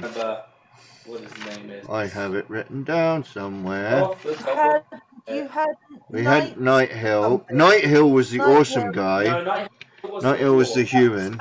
And then you had, oh god. And then you had Escobar. Escobar. Ah. Right. Mhm. My game. That's it exactly. Escobar. So It was Escobar like, the Red. yeah, but that was like 5 years ago. That was only about. That was for you guys. That wasn't even a month. Yeah. Oh, no. Days you left Greenest. Like literally just over a week ago. Yeah. So anyway, that one seems to go down really, really well. The whole bar is like stopping there going, "What's an unrealistic story about? Have fun!" You know. It's just, Now do Johnny be good. yeah. Yeah, how much time's passed now? And Okay. how crowded is it getting? It seems to be getting a bit more crowded there. Coaches are arriving for the night. You sort of see, you see Kagura sort of look at you and he say the room's ready. So if you want to go and rest, you can. I'm going straight over. Like, yes, it's the room ready. Yes, like, yeah. Sorry, I got distracted. That song was. Oh, what a fantastic tale. Yes. Yeah, if you want to go upstairs now, if you go one, two, three, fourth on the right, On the right. it will be yours, miss. Thank you very much. And she goes, that's it. She's gone. She's gone up to the room. Okay. Okay. So as you sort of you're drinking more and more, the night's going on. Vistra, are you sleeping or are you just? She's kind of looking out of the window if there's ones, the mirror as well, sort of just walking up and down Okay. the room thinking Roll a a little wisdom check for me, please. standard wisdom, yeah?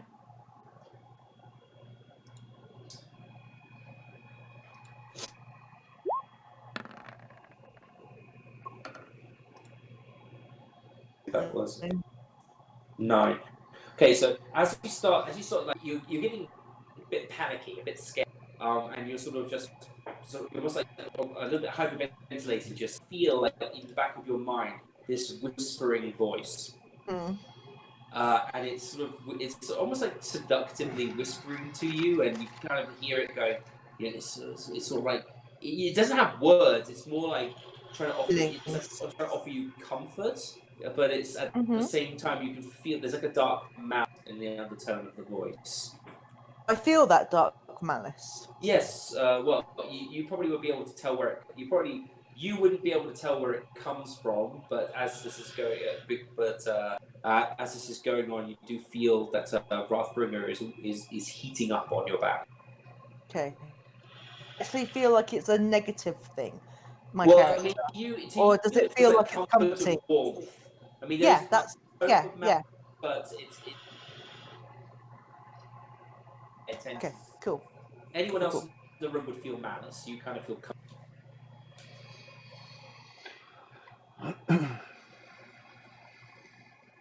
Okay, and you sort of like feel your anger growing. It's like an anger inside you is growing, getting more and more sort of instead of like sort of like panting like because you're hyperventilating, it's more like trying to keep in the anger.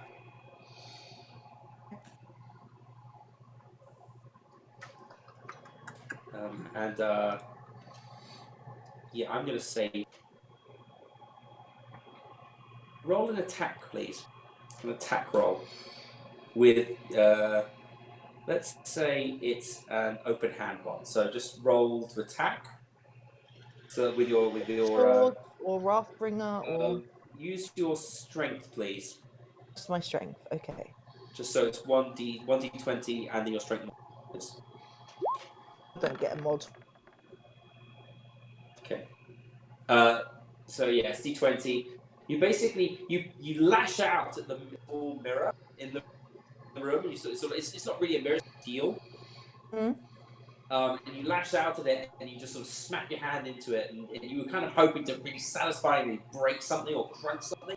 Unfortunately, you end up actually taking some damage, because that was really bad. I'm going to say you take 1d4 bludgeoning damage. Goody. From that.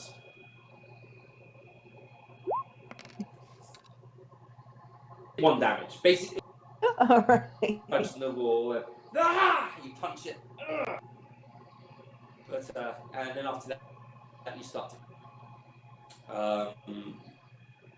Kind of a good thing you were away from everybody else, actually, because otherwise you might have punched someone else. That's Okay, because I paid quite so well. Have we been given like some nuts and stuff on the table? Is he kind of keeping us sweet? Yeah, you're getting kind of like almost like. I mean, I'm not going to say tapas because that's not the sort of style of places, but you're kind of getting that nuts and maybe Yeah. some. Can I just pick up? almonds I just and want things to like that. pick up a few, just one at a time, and just lob them at I'm Weird. just going to throw them. Just Yeah, lob there them we at go. Weird Hal while he's playing. Just one at a time. Just. Boop. Okay, roll, Done to you. roll an attack. Stop it, Rogue. I'll try and stop him. A Weird Hal would like Roll to a d20. roll a with your dexterity save to catch him in his mouth. I roll a what? Sorry. I'm only doing this once. Yeah, I'll do it but once. I Yeah, like, go on. roll on your dexterity, please. I want to see how good you are. I'll try to stop him. Acrobatics. See how good you do. Acrobatics. I give him disadvantage. If it would be acrobatics, I'd plus 8 to that. Not acrobatics. What's the one which is dexterity based? Acrobatics. Acrobatics. Yeah, sorry. Yeah, so it gets 0. So it was a 7. Yeah. Yeah. Okay. So it would be 7. Okay. So you pelt these things at him one after another. There's not many of them going anywhere near the bar. You get sort of like you throw one, it goes to the goblin's ear. Just annoying. Throw and it sort of like just Catch bounces on. off the back of Marissa's head as she's walking across the room. And people are starting to look at you a little bit upset with you, but you're not exactly being incredibly accurate with these nuts. And it's not. I'm not pelting them like one after the other. It's like I'll throw one, and then about 10 minutes later, I'll just lob another one at him. Yeah, Weird Hal just sees them coming and he's dodging every single. Yeah. I caught that one. Ow. Okay. I'll say that one of them you can catch in your mouth and you get claws back. I'll throw him a goal. See, that was the plan. That was the plan all along. I was just buffing him up. Okay. It's starting to get late. If you're saying, are you drinking all the beers that come your way? Oh yeah, I'm getting hammered. Okay. I already rolled one You constitution. are pretty drunk. Yeah. By this point, I'd say probably. Can't say. Yeah, you're drunk. Yeah. You're Do you want me to do a Constitution save or not? Take a Constitution save to see how drunk you get.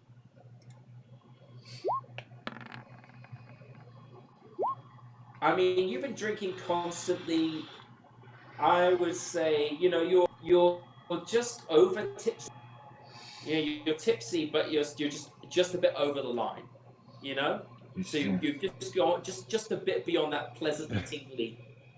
Yeah, it's blasted Dragonborn blood. I just cannot get hammered to save my life. Tack is definitely drunk. I have to start earlier. Pedric's been pacing himself.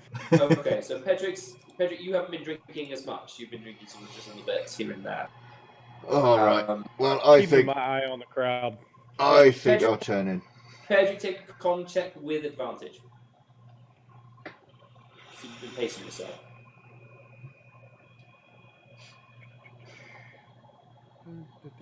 Ham sandwiches, now it's beer. Yep. Come on. Yeah. So I said you are still a bit drunk, Pedrick. You're definitely tipsy. You're definitely drunk, but you're not as bad as Tack. Almost slurring his words by this point. And Vistra's upstairs. Pedrick. He'll be back up in Elturel today. Pedrick looks at Rogar and he says, "Hey, pass me the little lizard. I'm going to use him like a ventriloquist." Yeah, as I'm getting up, I'm going to get up and turn in for the night. I say, "It's all yours, buddy," and then I'll just go upstairs. I go to sleep. All right. How about the rest of you? Are you going to stay down the line? No, Tack is going to stumble over to the halfling waitress Yeah. He's in confidence now, Oh, so he's gonna. Hi, sir. How are you doing? Enjoying your night? I'm really good. You You want to look come to my like room? you've had a few too many. You want to come to the room? I'd rather not, thank you, sir. Oh man, that's a shame. Yeah, well, I've never done this. I'm not really one for lush. You're so pretty. I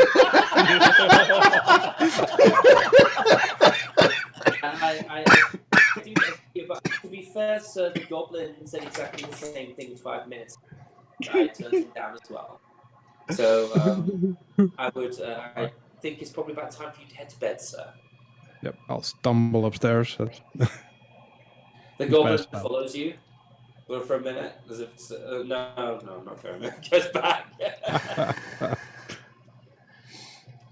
Goblin thought you were giving him signals. No, okay, back again. Nope. Well, he might though. Yeah. You get up to the room and there's like, no, so just go down. And what about you, Pedrick? What are you doing? Well, after having Copernicus dance on the table for a few minutes and heckle Weird Hal, I'm going to throw him over my shoulder and head up myself. Okay, how about you, Weird Hal? You room is clearing. It's quite late now. Yeah, I noticed people are starting to leave. I'm gonna go ahead and start winding down the set and saying thanks to everybody and all that kind of stuff. Thanks to Have you been the drinking owner for having us. Well, I do drink and play, but I mean, through the whole night, I've only really had a chance to stop long enough to finish maybe like 4 beers, probably. Okay, so I'm not going to roll a con check on you. Say you're a little tipsy, it won't affect you. Yeah, I mean, you're like pretty busy when you're performing, so you don't get a lot. Why is Tap rolling intelligence? See if he's smart enough to not take the goblin upstairs. He is. Natural 20, yes. I should have given you disadvantage though with your background. And drunkenness. Yeah, you are pretty drunk. Roll again. Let's see this is fun. Look, I'll say that I'll say that there's a bit of fun, but then I'll fall asleep halfway through. Okay, we're gonna keep this PG-13, guys. Okay. Wow. You're professional. You make a bad. You always make a bad decision, but the right one. That's the moral of the story.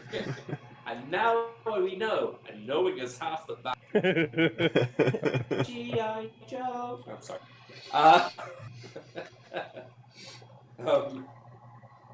Anyway, so you're all sort of heading up to bed. As you go, Kaggle sort of gives you a nod and sort of like shakes your hand. Weird Hal, I'll have a good breakfast ready for you guys. Lovely. If you're back this way anyway, next time you're back this way, there's always a place for you at the inn. Good. Nothing of that, Weird Hal. Sorry? You're muted.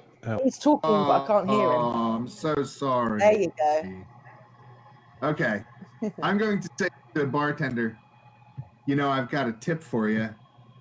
The bread at the bakery in Greenest is the best. Really?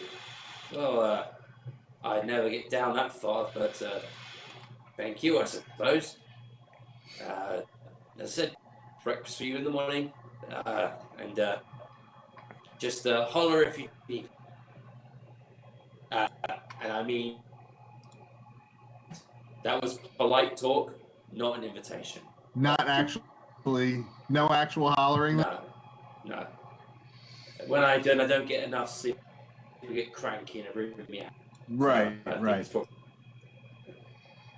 You won't hear peep out of me then. Yeah, well, I think you've done enough singing and dancing for tonight. Thank you very much for your time, good Sabard, and we'll see you in the morning. Yeah. Good night. The name's Weird Hal. Tell everybody. I will. Which way are you heading, sir? I'm just following.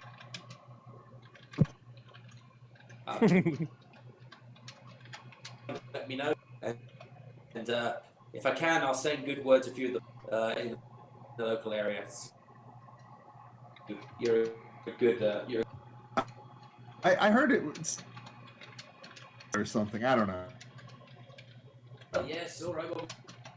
Well, I'll send a message on the mail coach and let them know that it's just spread the word that you and that they should try and book you. All right, thanks. Wow, thanks. That's helpful. Well, we don't get a lot of bards here, and I want you to come back.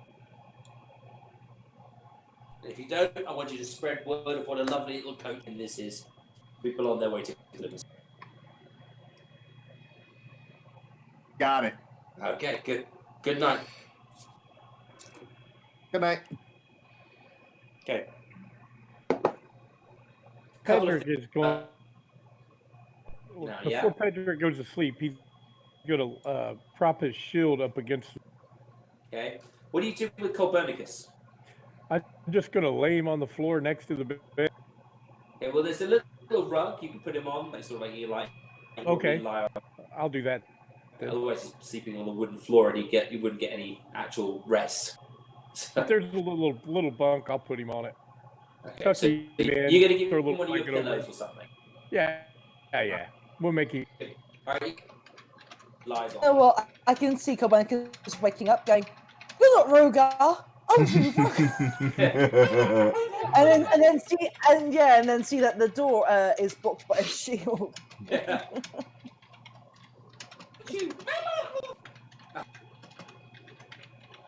Sorry, I'm just thinking about game now. Okay, so it's the middle of the night. A couple of things are going to happen. First of all,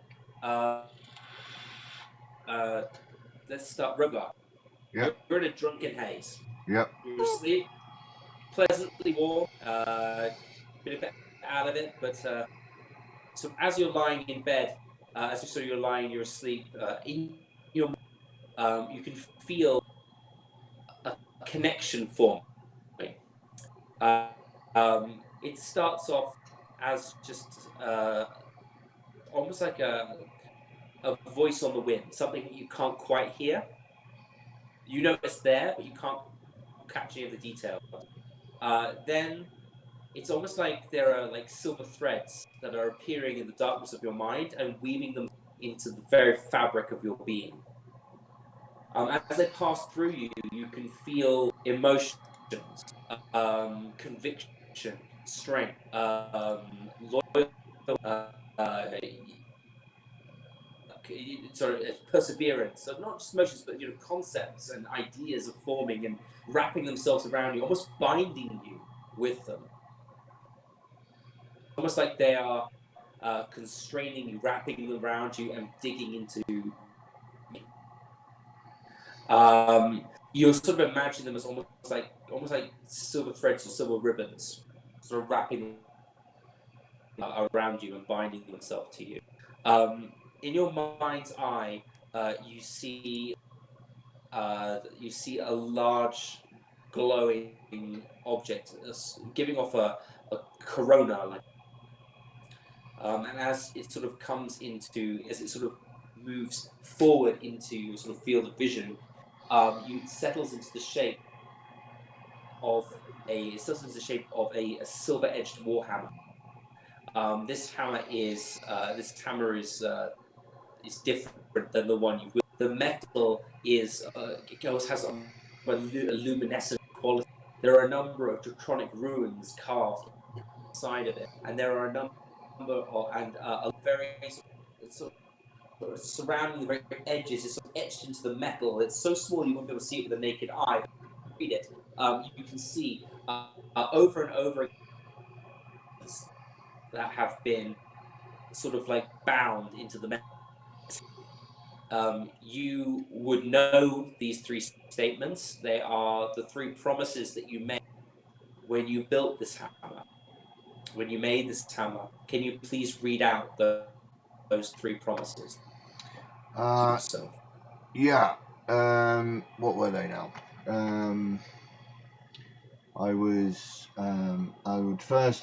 never harm an innocent being. So the first thing you see, the first sentence, thou shalt not harm the innocent. Yeah. I also vowed to always use the hammer for the building of things whenever I could, as opposed to breaking them down. So what thou destroys, thou shalt also create. Okay. And then I will always wield the hammer in justice as opposed to revenge. My cause is justice. Is etched into the metal over and over again, round and round and round and round. And as this hammer sort of for you can hear the voices of ancestors past, almost like silvery shades are appearing around it. Their eyes glowing a pearlescent white. Surrounding them is sort of like a red sort of aura. Probably the color of your scale, and you can and you'll be able to see one of them is familiar. It seems to be the outline of your father, Ajax. You can tell by his this. Another you would vaguely recognize, sort of a thinner figure, less defined. Also a dragonborn, very quite lanky of frame, and this would be probably your paternal grandfather. I don't know. Does your grandfather have a name? Did you come up with one? Not in my backstory, no. No. Okay, so your paternal grandfather, whose name thou shalt remember. Grandpa Pop, is yeah. there. Yeah, he's there in the background. And you can see there's like about this seven different shades surrounding it. Some the others you don't recognize. You recognize them all as the silhouette of dragon, and each of them has a silver thread that comes from the center of their being and binds itself into the core of the hammer. And they're looking at you. You can see their eyes watching you. They're judging. And as one after another, they close their eyes, they nod, and their figure disappears and sort of flows into the haft of the hammer. The hammer presents itself before you. It's sort of you reach out and you grasp it in your taloned grasp, and in your mind a name springs to being. Can you tell us what you will be calling this hammer? Yeah, it was going to be Wolfric's Justice. Wolfric's Justice. The name echoes through your mind, and you know it to be true. This is your hammer, your family's legacy, and it is now bound up in you. Okay? Yeah. And as the hammer sort of breaks into stuff, and sort of wraps itself again back into your being, you feel that the bond between you and this weapon is now complete. And it will answer your call. Okay? Lovely. So that is what's happening with Robo. It's one trippy, boozy dream he's just had.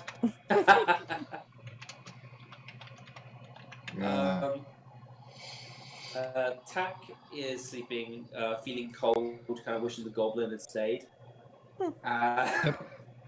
So I have no super trippy dream, Jack, except maybe remembering some of the times he was back in the goblin caves. Smuggling the kobolds.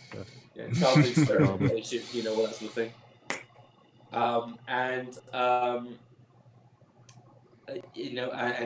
Pedrick is fast asleep. Got a guess in the corner. Little sort of glowing sparks around it. Vistra. Roll an initiative check, please. Initiative. I like that. Shut up, you guys. It rolled 7. You feel several pairs of rough hands. They sort of like you notice the window to your room is open, and there's a number of dark crouched outside your window. A rough pair of hands put themselves around your face, and basically another pair of arms grabs you, and they start to manhandle you out. Can I do like a strength Yeah, check, or can I? you can try and struggle if you want. Okay. I'm not. I'm not going to be like. You'll have to roll an athletics check. I will definitely do acrobatics.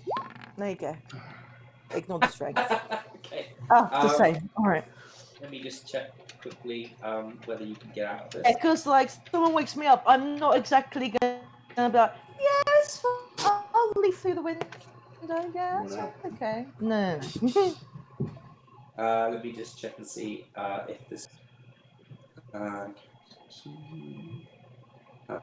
going to try and hold on to you. Rolling advantage. He gets a 15 because they always take the left. So he holds you. So you struggle. You try to get out, but these arms are just too for you. Can I try and take something from them? Anything? While they're grabbing me to see if I can identify who they are, Basically, like if I can like grab their. All they've managed to do is grapple you.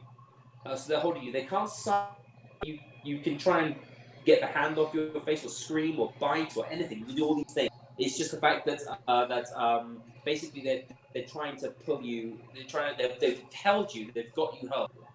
They've grappled you successfully. So they're going to try and they're trying to kidnap you, abscond you out the way. Don't like that. Let's see. Can I use my mage hand to try and stop them, or puppet? Puppet, I believe, make people move backwards. Mage hand requires, I believe, your mage hand and puppet requires you to use your use gesture. Verbal and S, whatever S is again. Somatic. That would be you have to use gesture in order to do it. The others are as well. Okay, but can I try and take something off their body, like a weapon, or can I? Your arms. Can I grab? Can I? So they've literally just sort of got my arms. I can't do anything with my arms. Yeah. So at the moment, your arms are kind of being pinned to your body. So trying to grab you back. They've got you pinned. They'll need to try and get you out. I keep trying acrobatics. Like, how often can I try to get out of it? They've got you grappled. I'm going to see how successfully and how quietly they manage to get you out. So that will require dexterity. If you want to roll because you can still struggle, you can roll a dex save as well to see if you make any noise, like banging, kicking, smacking things as you go out of it. I'll take the left, always take the left. 11, 23. Yeah. So being pulled out, but you kick out with your leg, and you basically manage to kick the pane of glass above your window as you're being pulled out, and it shatters the glass. Rogar. Yep. You are always alert. Yep. No matter what. That's true. So you are drunk as hell, but the sound wakes you up. I'm gonna go run into the sound of breaking glass, and I don't sleep in my armor because otherwise that would be stupid. So I've removed my armor, by the way. Well, you're drunk. So if you fell asleep, you probably would have just crashed onto the bed. Oh, all right, fair enough. So I'm gonna go running towards the sound of armor then. The glass. All right, so you hear the sound of breaking glass, but stumbling and sort of tripping as you're still. Is he making noise as well? Like, I've broken the glass and he's stumbling through the corridor. Yeah, he's making loud banging noises. He's not really drunk. He's kind of more tipsy than drunk, but he's definitely a bit inebriated. Yeah, which way part? He's banging through the Yeah, tax fraud corridor. asleep. So can I have each of the other characters? Can they make a, I suppose, perception? It will be, wouldn't it? Perception check to see whether they are aware. No, roll an initiative check. Depending on how high you get, I'll say you're okay, or whether you're able to get, or whether maybe you wait a bit to wake up. So we have, let's see, so 11. So attack is out of it. Makes sense. Weird how attack it's going to take you a bit longer to browse it. Weird how you're up. You hear like Rogar charging down the corridor. Pedrick, you rolled with advantage for some reason, despite the fact that you're drunk. So I would say, can you please roll that again? Yep, thank you. Okay, so yeah, Pedrick, you for some reason managed to get. You step on Copernicus as you get up, as latches himself onto your leg. You can kind of feel here is a little teeth nipping into your ankle. But you sort of like he's almost like a dog holding onto your leg as you go by. So as you go, you're sort of dragging Colburn. I'm gonna pick up my shield as I walk out the door. Okay, so you remember to pick up your shield. You don't pick up your. I couldn't hear you. I'm sorry. Sorry, weapon as well. All right. Okay, so you got your weapon's probably still. Oh yeah, because we just passed out. I was in my armor. So. Okay. All right, so you're except attack, you're all sort of like coming out the corridor. You hear the sound struggling coming from Vistra's room. You hear the breaking of glass, and as you sort of like Rogar charging, you charge that. You just managed to see Vistra being pulled out of the window by a pair of shadowy dwarfs, and there's as you run towards the window, you see that they're trying to wrestle her off and down into the courtyard, where there are 3 other figures waiting. There are 5 figures in total. Can I use my momentum to sort of somehow use my legs to push the others that are attached to me to a different part off of the roof or something, so that I'm not gonna fall or be in the area where the others are waiting on the ground? Like if there's a courtyard at the back or something, so it's harder. Well, I'm just about for them to put you in the courtyard. There we go. Okay. So, you're in the courtyard. So this is the inn that you're in. We have. Let me just put the figures on. So we've got that 1, 2. Excuse me. Got 1 down there. You've got 1 more there. Do you want me? You will be in between those 2 dwarfs that are on the roof. And also, we need. Where are you? There we go. Down the bottom. Do you need an initiative from me as well? Okay, so so now we should be on the initiative tracker. Yeah. I need to roll their initiative as well to see what they're doing. Do you need to do my initiative for the combat, or yeah, you do. I imagine I'll be there, inside the room. You'll be inside the room, yeah. So you're going to climb out to the roof, or you can go down. So let me just do the Duragar quickly, get them sorted out. Tax asleep. Somewhere over here, maybe. Up. I've forgotten how to do this now. I've done this for ages. So at the moment, I've got a lot of old people on this list. I can't remember what were the old numbers, what were the new ones, because I haven't cleared it. I've got my 8's correct. So yeah. Rogar's 23, correct. Stuff. Rogar got 23. Yep. Pedrick got 14. That's correct. I got an 8. Got an 8. Otar is not on this anymore. So these are the old ones. Bentonef, old Vistra, old Tack. old, mister. There we go. So can I? So I need Weird How to roll to put himself on the initiative turn order. You'll have to put your icon on the board and click it. Yeah. I need to sort these guys out. It's not going. Why is Are we it going to do a quick break? Yeah, I would prefer Yeah, a break before we go in. Yeah. Yeah, that's it. Yeah, he does. Okay, I already did roll initiative, didn't I? You can edit it now. You need to Just click it and change it. Yeah, click your icon on the map and then click the initiative button. It was a 14.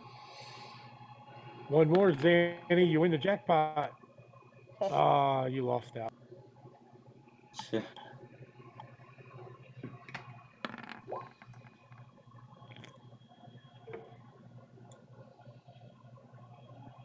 Wait, how do I do it? Just click your figure. It doesn't work. It won't do anything when you click it, but click your little icon. Yeah, and then it's a regular click. Yeah, just click it and then click initiative on your character sheet.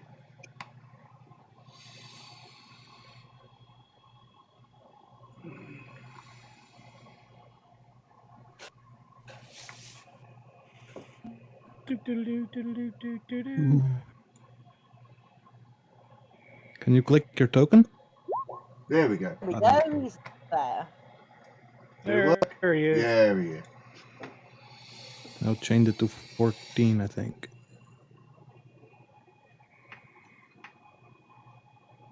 Okay, are we on break? Are we going on a break? You go on break now, yeah? Yeah, break. So, And then so we'll- break for 10 minutes while we sort this I'm out. good. Go for a break and then we'll come back. See if you guys can rescue Vistra. Excellent. See you in a bit.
Alrighty folks, I am Will from Bases of Operations Painting Studio, and you can find me on twitch.tv/Bases of Operations, where I am a miniature painter and I enjoy all things tabletop. You can also find me around the internet on various other social medias, Facebook, Twitter, Instagram. Just search for Bases of Operations and you should be able to find me. In this campaign I play Rogar, the Red Dragonborn fighter, who is a particularly moral character. He likes to see law and order in effect, and he likes to hold himself up to a high standard of behaviour. Because he comes from a family of well-known blacksmiths, who is a reputable family, not particularly famous, but certainly they have good standing, and doesn't want to do anything to worry or put that into any trepidation. And so he joined this campaign because he was given a message by his friend and mentor Antar Froome to investigate some dragon activity, and of course dragons and evil stuff rubs Rogar up the wrong way. And so I hope you guys at home enjoy this show, enjoy everything that the Meeple Palace has to offer, which is just a general group of people who just love making everything nerdy, fun, and bumping everybody up and helping everybody else along the way. So make sure you get involved with us, come and join us, and we'll roll on to glory.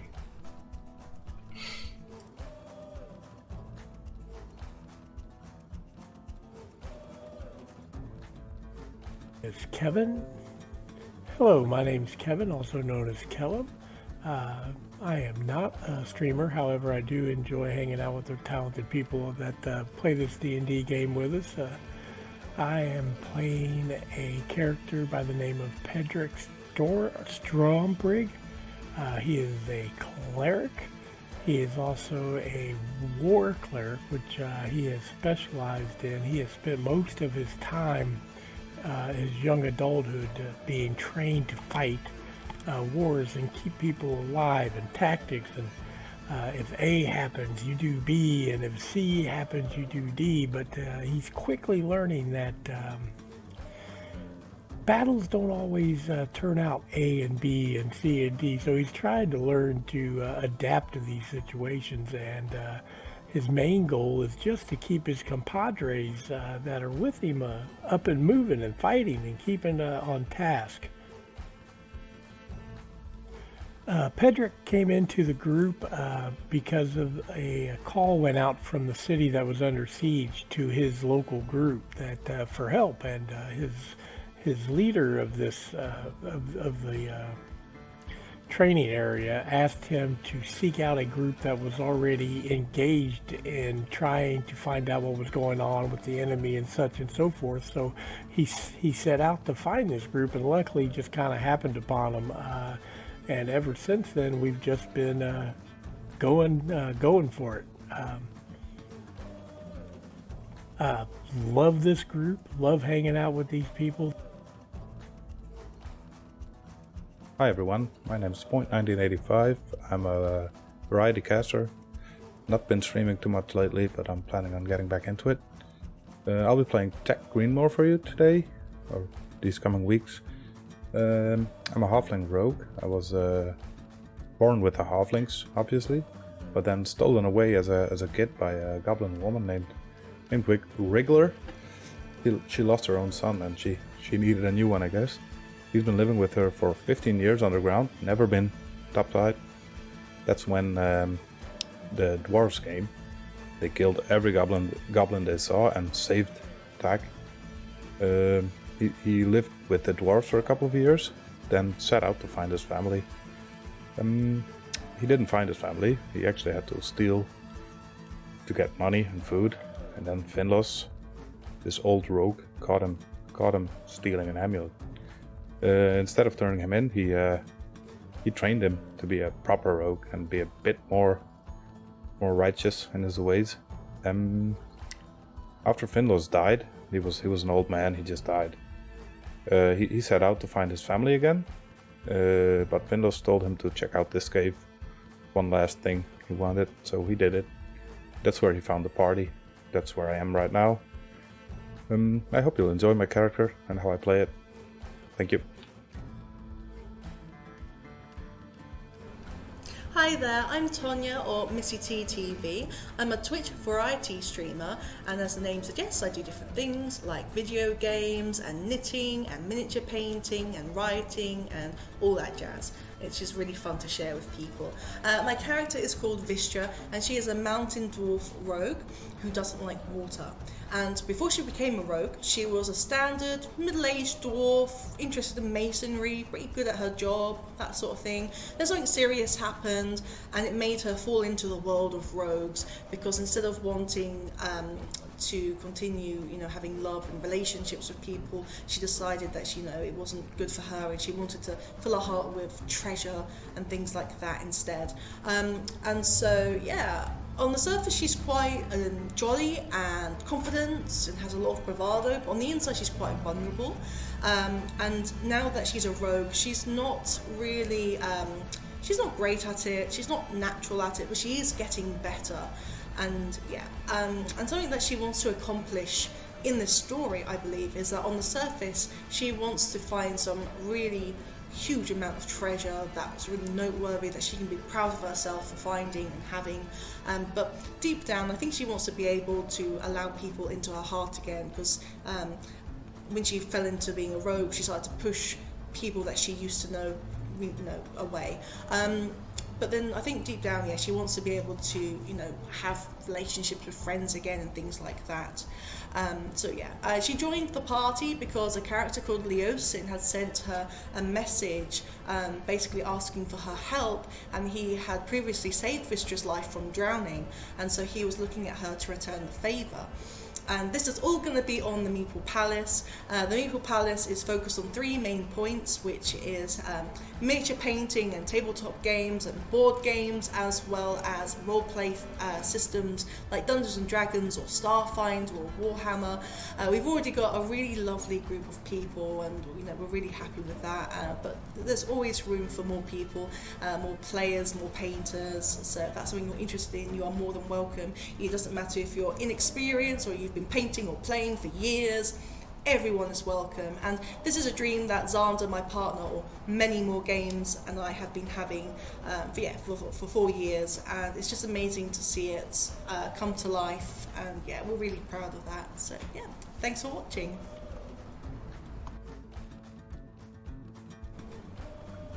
Welcome to Faerun, the realm of swords and sorcery, and the setting for our Dungeons and Dragons campaign. My name is Many More Games, or you can call me Xander. I am the Dungeon Master for this campaign of Horde of the Dragon Queen. I am a relatively new Dungeon Master. I'm also a streamer. I do painting, miniatures, I play Warhammer. I love miniature. That's why this campaign, to start this campaign, I am one of the founding members of the Meeple Palace, which is our streaming network. And we are a group of people who just, we love board games, we love miniature games, we love role-playing games, and we just want to be able to share this love for this hobby with you all. My hopes for the players in this campaign is that they will be able to find a way to explore their characters while at the same time coming together as a cohesive team in order to face off against the evil cult of the dragon and defeat them in their plans, whatever those are, those nefarious cultist plans. So, without further ado, let's get on with the game. Roll on to glory.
Hello, everyone. Welcome back to Kobolds Cavern. And before we get back to my character's kidnapping, we will now do the tapestry. So this is where you guys can post anything artsy and crafty that you're doing, whether it be I don't know, fiber art or digital or anything.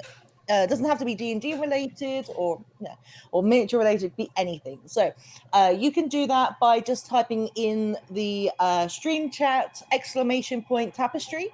That'll give you the Google link, and then you can just post in your Instagram or Discord or whatever link it is so that we can see what amazing works you've done, because we love to support and show off awesome people's work in our streams. It's always the first one bases. Right, yeah. So the first one, well, we're going to show off the Meeple's paint off competition, which is is between the 1st of November this year, so just gone, and up until the 28th of February. But other than that, do you want to take it from there? Yeah, so this is something new that we've just started. So yeah, we're doing a competition where you choose a miniature or terrain of your choosing.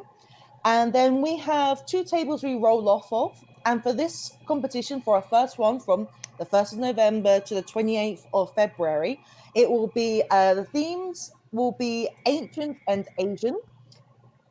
3 colors. Now you can paint your miniature any color or terrain, any color you want, but it has to have 3 colors on it, which is rolled to be pink, green, and gold. Okay, and if you're a Patreon supporter, you will have a special channel where you can post up your pictures and they can be exclusively shown for the competition on the tapestry. Yeah, excellent. So get them all in there. Moving on from the painting competition is from one of our Patreons, Mr. Plutonium OD. Ah, yes.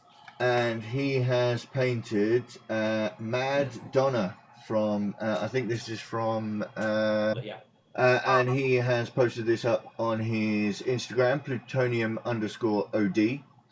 And love it. he's posted up. I've gone in reverse order because he's posted them up from newest to oldest, but I'm going to show them off from oldest to newest as he painted them on and throwing down skin tones and getting the red on there, throwing down his washes. I dig this.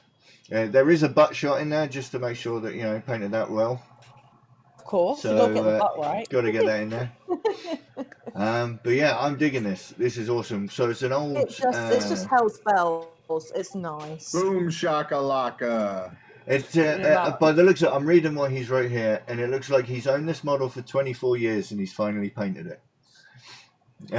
So yeah, getting that stack of I have to beat that goal. I have to beat 24 years. Yeah, own a miniature for longer than 24 years. So yeah. But there, so nice awesome right there. So yeah, and Pluto put that on the tapestry showcase. So jump on the Discord and you can have your stuff shown here as well. And then I have been waiting also for this picture, which was done by our very own Missy TTV, and about the various reactions for DM choices in a campaign. Oh yeah. Where, and I'm quite proud of this because technically I was the one who started the fight. So basically, I decided my coffee when I saw that. So basically, I decided to have a bit of digital fun and create like a meme, basically, of the different stages of my reactions to reading the text RP that I have got going. And while I was asleep, basically, the guys were able to carry on role playing. And when I think this was literally on my birthday. Yeah, it was. It was. It was a birthday present. It was a birthday present from us to you. It really was. Basically, in short, the group have they're in Cholt. They're doing Tomb of Annihilation. No spoilers if you know it. And they're just about to go to meet the prince and see Syndra. And while they're outside, they end up fighting amongst themselves. We've got Yigri the dwarf who's trying to grapple bases Shamash, and we've got all sorts of craziness going on. And also, what made it really funny was in the text RP, Plutonium OD kept typing, and everything in his autocorrect kept changing to marshmallows. And basically, as I'm rereading it, I'm on voice, and the others, I know definitely Bass was in there, and I'm reading it, and I can't breathe. I am laughing so much, and yeah, I think you guys technically broke me to the point of grabbing a wine bottle and wanting to drink it straight. So Yeah, well done, I mean, guys. technically, it was fantastic. And if you read them, if you look at them from 1 to 6, it's fantastic, because it's like, you know, oh my dear, there are an awful lot of messages here. Number 2 is, oh, I'm actually quite scared of what they've done now. Number 3, did they really just do that? Number 4, WTF are you doing now? Number 5 and number 6, screw this, I need alcohol. Too much, yeah. Brilliant. It was Yeah, so fantastic. thank you very much I for my enjoyed it. birthday present. But that brings us to the end of the tapestry this week. Thank you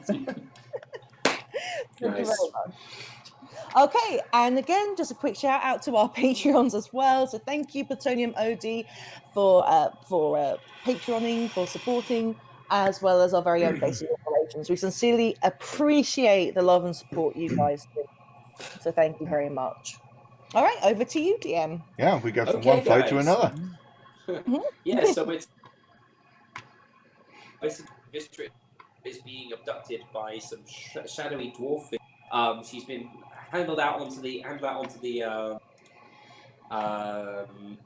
the roof, and she's currently grappled by them, but she managed to wriggle free enough to kick out and break the glass of the sort of the window in the inn. Rogar, being as he has the ability to be alert all the time, was awakened by this crashing, and he ran out to investigate. And however, Tak is currently still rousing himself from his bed. Yeah, exactly. So Tak will have. So everybody else will have like a free attack. So okay. Yep. So Okay. on map here we have she's been and our characters sort of leaning out of Vistra's window or running down to Vistra's room and seeing this actually happen. So Rogar is the one who's got the first turn. Yep. And I don't know what he's going to do. Right, so I can see what's happening, or do I need to actually go into the room? All you saw was Vistra sort of being pulled out of the window by two dark figures. Alright, and I've heard breaking glass, but other than that I haven't really heard anything, so I am gonna storm up to Vistra's door, and I'm just gonna bang on it, calling out for Vistra, see if she's alright. Okay, so you heard the breaking glass. Yeah. You're banging on the. Can I make some sort of perception to see if I can hear signs of struggle, or? Yeah, you can do a perception check to see if you can see any. I mean, if I can hear something going on, then I might actually just break the door down. But other than that, use your wisdom, you can figure that out. Oh, there we go. Natural 20. You hear the breaking of glass, like almost like some muffled dwarfish curses. They are male voices, not female.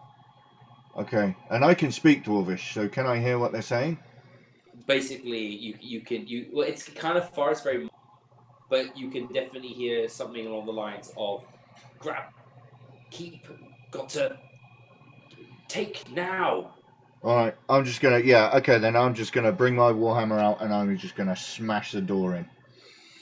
Okay, this is just a basic door. I'm going to say with your strength you'll be able to smash the door, but try anyway. Unless you get a natural one, I'll say knock the door off the hinges. Okay, and I'm still carrying my shield, so it'll have to be one-handed. Yep. I just So you want crash to into see the how door. much. I just want to see how much damage it does. Do. So the door basically snaps in half. Half of it's hanging the frame, the other half is on the floor. As you sort of peek through into the darkness, you don't have dark vision, so you are drunk. Or relatively tipsy. Yes, that's a So good you're point. still tipsy. So you would break you Let basically. me see. What's that bonus? It does. Hang on a minute. Let me see, because I get to really flex this one. Is it an action or a bonus action to? Oh no, because my light, my warhammer is actually shining bright light in a 15-foot radius, and a dim light for an additional 15 foot. So. Yeah. So I'm going to say that you are intoxicated. I'm what? Sorry, Okay. I'm still intoxicated, but You're, I can see. You're not moderately intoxicated. I will give you a. This is what it's going to give you as an effect. You're suffering from liquid courage at the moment. I'll give you 5 temporary hit points. Oh, excellent. All right. You have advantage on skill ability check. Oh, damn. Strength ability checks at the moment. Yep. Advantage on all saving throws against fear. Yep. Advantage on charisma ability check. The hell. Damn. But disadvantage on all wisdom saving throws. Yep. Disadvantage on any intelligence or wisdom check. Right. And disadvantage on dexterity based ability checks. Right. Okay. That's not a problem. And that will get these same effects will go for these same effects will go for but basically these effects happen to everyone who's drunk. It's score depends upon how well intoxicated you are, or Excellent. if you're really intoxicated, then just that's basically what Excellent. happened. All right. So Pedrick as well. Same thing here. So you get your 5 temporary hit. Tack, you have this as well. I'm going to say that that's weird how you don't have. You didn't really drink enough to become really. Cool. You're only a weak level of intoxication. Vistra is not affected by it. Copernicus is affected by it. Yeah. So right. So what I've done, I've kicked the door in. I can see in the room, and I can see a couple of dwarves grabbing hold of Vistra. How close? Okay. How close is this? They've grappled her, haven't they? They're grappling her. Yeah, they're both holding her. One on each side is going. And I've attacked the door. So I just want to storm into the room, and the guy nearest the window. I just want to, just smash him with my second attack. Okay, Vistra's window is actually here, where you stepped out of. Oh, that's where her window is? Yeah. Oh, okay. So they've moved her a bit already. So if you step out onto the roof, you're going to take a dexterity check to make sure you don't fall off the roof. Oh, we're on the roof now. Right, okay. It's a slanted roof, so if you're going to go on, take a dex check, please, and it is disadvantaged. Is it a dexterity check or dexterity saving throw? It is a dexterity saving throw, and the DC is 14. Fail. Excellent. So you step out onto the roof, and you sort of sway as you do so. Right. And one of the tiles under your feet slips, and you start to fall off the roof. Okay. And so I'm gonna say you are about 20 feet up. It's 1d6 bludgeoning damage. Per 10 feet, yeah. Yeah. So you are going to take some bludgeoning damage as you're going to fall off. I imagine I'm going to fall off in this direction here. Yeah, you're going to fall off the roof down there. Yep. So that's hit me. 6 bludgeoning damage on you right now. Sorry. So Mystery, you see Robo about to go to rescue, and as he steps out onto the roof, he slides and falls off the roof, tumbling past you. As this dragonborn swings his hammer to the door, runs, steps onto the roof, and then tumbles off. DM, can I see the guys that are on the floor already? Take 6 points of bludgeoning damage. So you lose all all your temporary hit points. Yeah, that's fine. That's Why? not a problem. I can deal with that. Yeah, thanks to the drink, it did not hurt as much. Yeah, that was good. So am I prone on the floor down here? Yes, you're prone. You're prone on the floor. And how much movement have I used for this turn? Well, I'm gonna. Well, you fell off the. You fell off the. All right, so that's the end of my turn, and I'm prone on the Pretty floor. much, yeah. All right, no Can worries. I, DM, while I'm on the roof, can I see the couple that are on the ground? No, you can't see them from there because basically you're being held. So you can't Just see wondering. the three dwarfs on the ground. I wasn't okay. sure if I could shout out a warning, but okay. The next person to go is this Drogar here. He notices that Rogar has fallen off the roof. He sees that he's going to head over to try and solve the problem. 1, 2, 3, 4. Rogar's prone. Yep. So let me just check what his abilities are because he has something to do.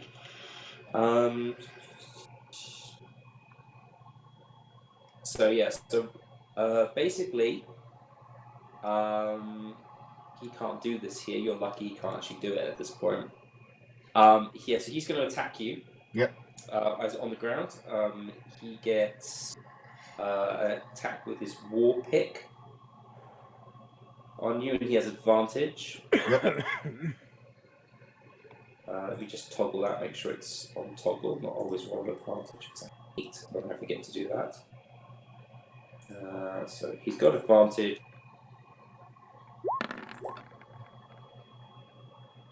21. Oh yeah, that hits. So he hits you, and he hits you for 8 piercing damage. Lovely.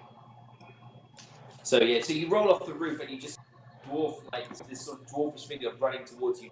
Big pick raised up. You can't get away. This pick comes down and it smacks right between the joint of your armor. You're wearing chainmail. This is a weapon that can go through that quite easily.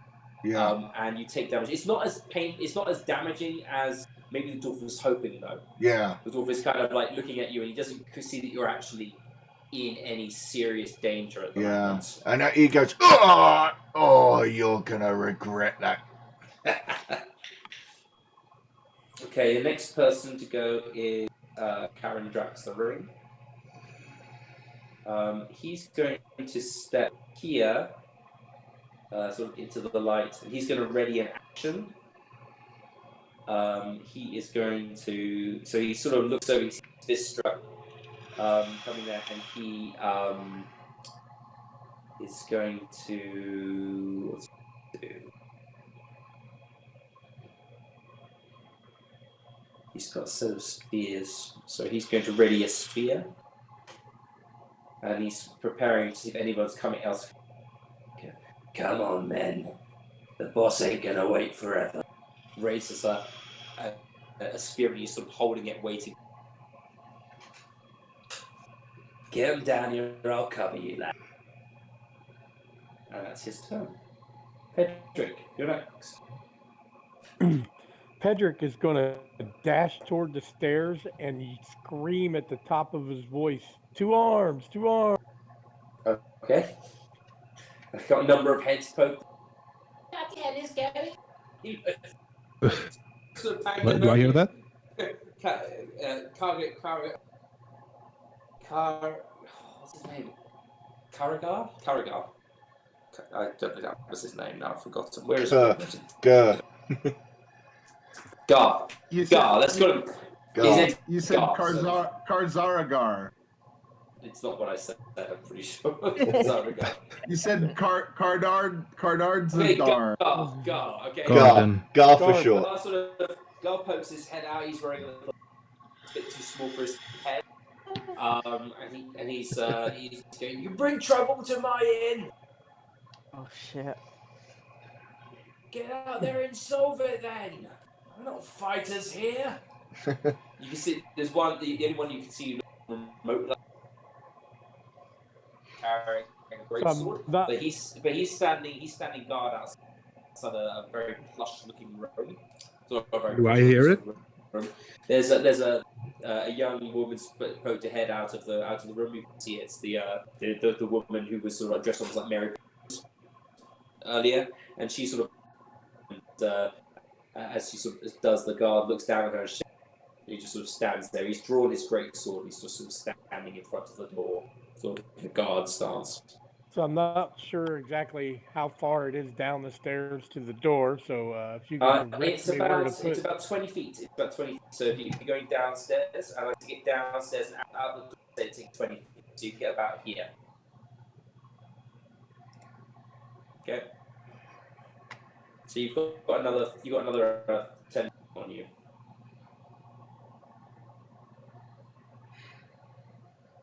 So you say that's as far as I can go right No, you there, go another correct? 10 feet. You go another 10 feet of movement. Okay, that's 5. If I can scoot right along the corner of the building, that should be able to get me to right there. Yeah, that's okay. Mm-hmm. You're going under the underhang of the room. And at that point, can I still cast a spell at this point, or my movement? You've done move and a free action. You yell for help, and then you just dashed out without waiting really to see what happened. Okay, I'm going to cast Spirit Guardians. Okay. What does that do exactly? Okay, it does a lot actually. So I'll just go ahead and you call for spirits to protect you. They fit around you at a distance of 15 feet for duration. They take this a form of angelic creatures.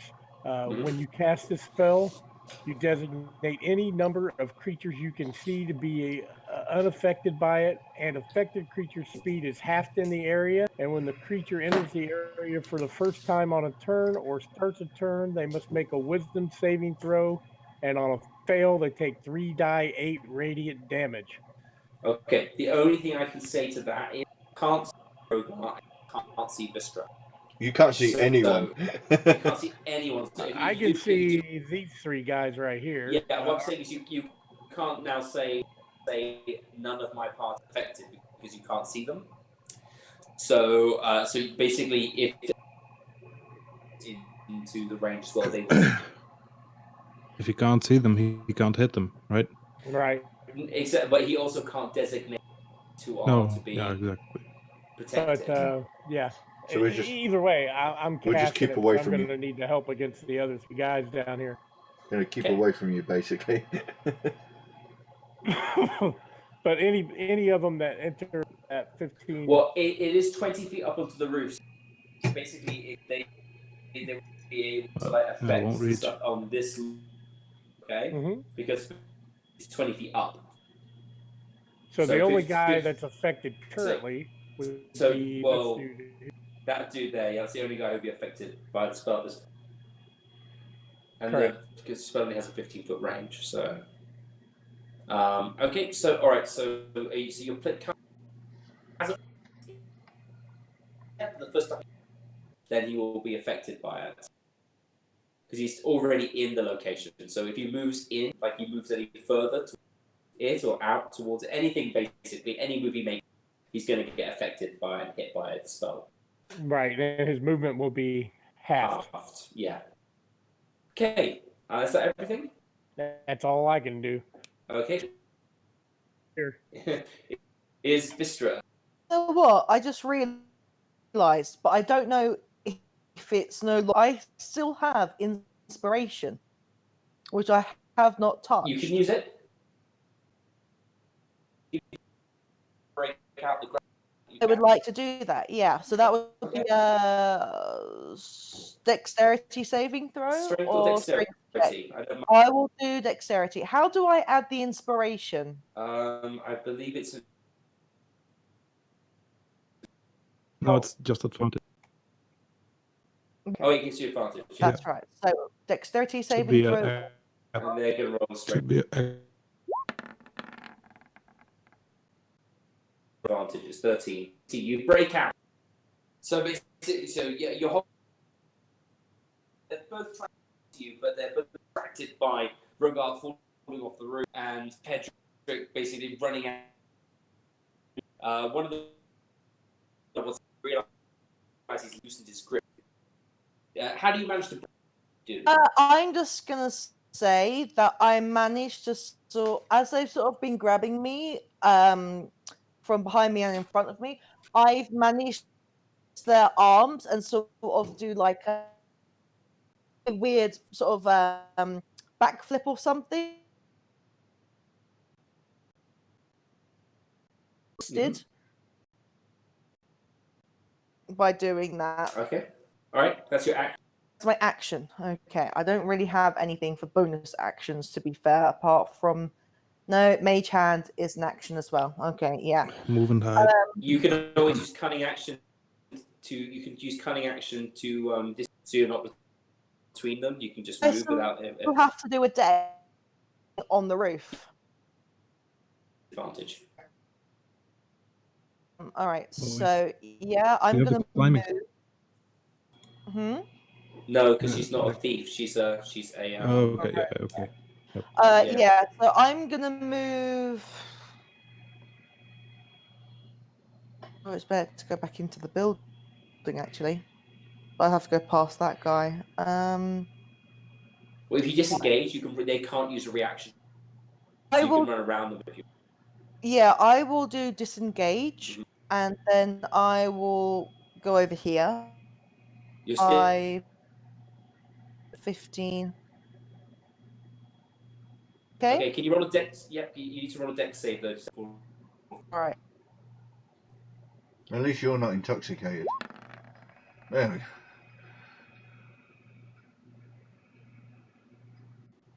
Yeah, you can step back into the room. Yeah. I'm back in the room where the window is. So Window is.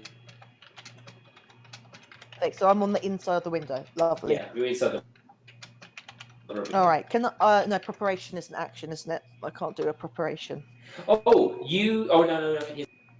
Get someone coming out of the window, not into the window. Okay, so he won't throw the spear at you. Could you, darling, please just reset your mic again? Sorry, honey. I don't think I've done anything. It might be your. Is there anybody else having? Yeah, you were A little bit. just there. Pretty clear to me. It does tend to get worse as the night goes on. Okay. See how it goes. All right. So I'm on the inside of the window. All right, cool. And I think that's it. I don't think there's anything else I can do. I can't prepare an action, No, can I? We're taking an action. Exactly. All right. So that is Vistra's turn. Okay. All right. So this guy is going to come towards you. He's going to try and grab you again. Can I do a dex to avoid it? Well, yeah, he's gonna. Yeah, you're gonna roll off with him. First of all, he's gonna roll a dex to see if he falls off the roof. That was my thing early. All right, that's fine. We'll take that amount. But next time, just give me. First of all, he's gonna roll. He doesn't have advance, so he got 21 to 25. So you managed to basically just get out of his. He tries to grab you, but you managed to just roll out of his grip. Dwarvish. I'm just gonna say, get off me. My dex, quick. 1 second. Fall off the roof, though. Normal. Stop it. Okay. Yeah. Okay. Just rolling dice. And now I've got added another dwarf to the list. 1 second, let me remove this. His was actually 7. It was 7. The other one was 10. Yeah. All right, so he tried to grab you. He failed miserably.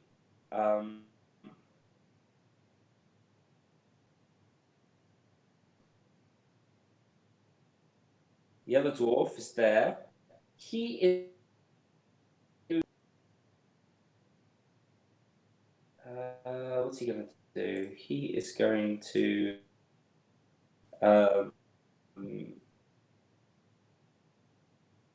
Throw a javelin at you. Which one is it? The guy. Yeah, Oh. he's going to throw a javelin. Vistra. Hey. So he picks up his javelin.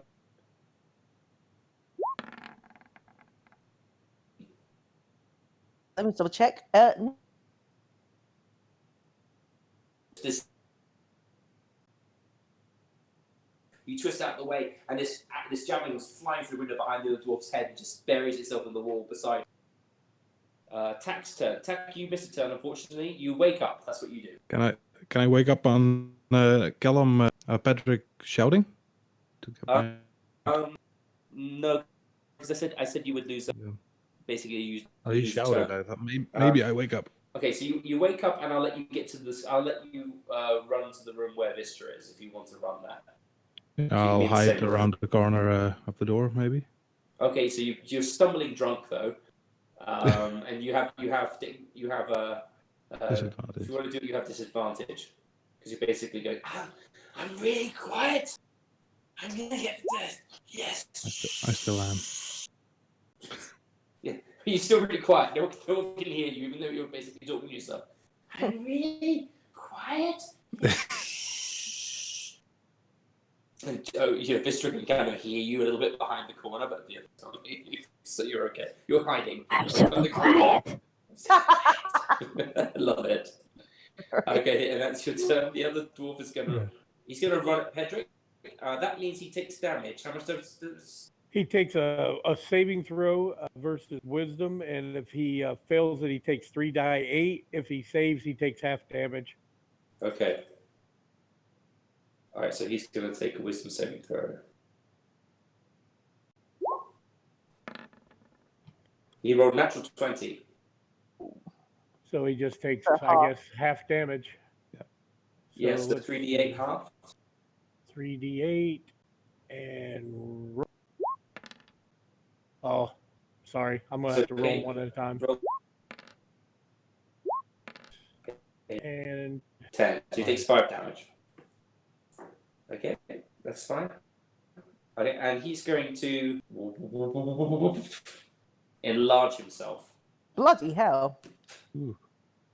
How tall is he now, by the way? He's That's a a big large dwarf. creature now. He's a large creature now, so he's actually able to enlarge himself. So he's going to attack you.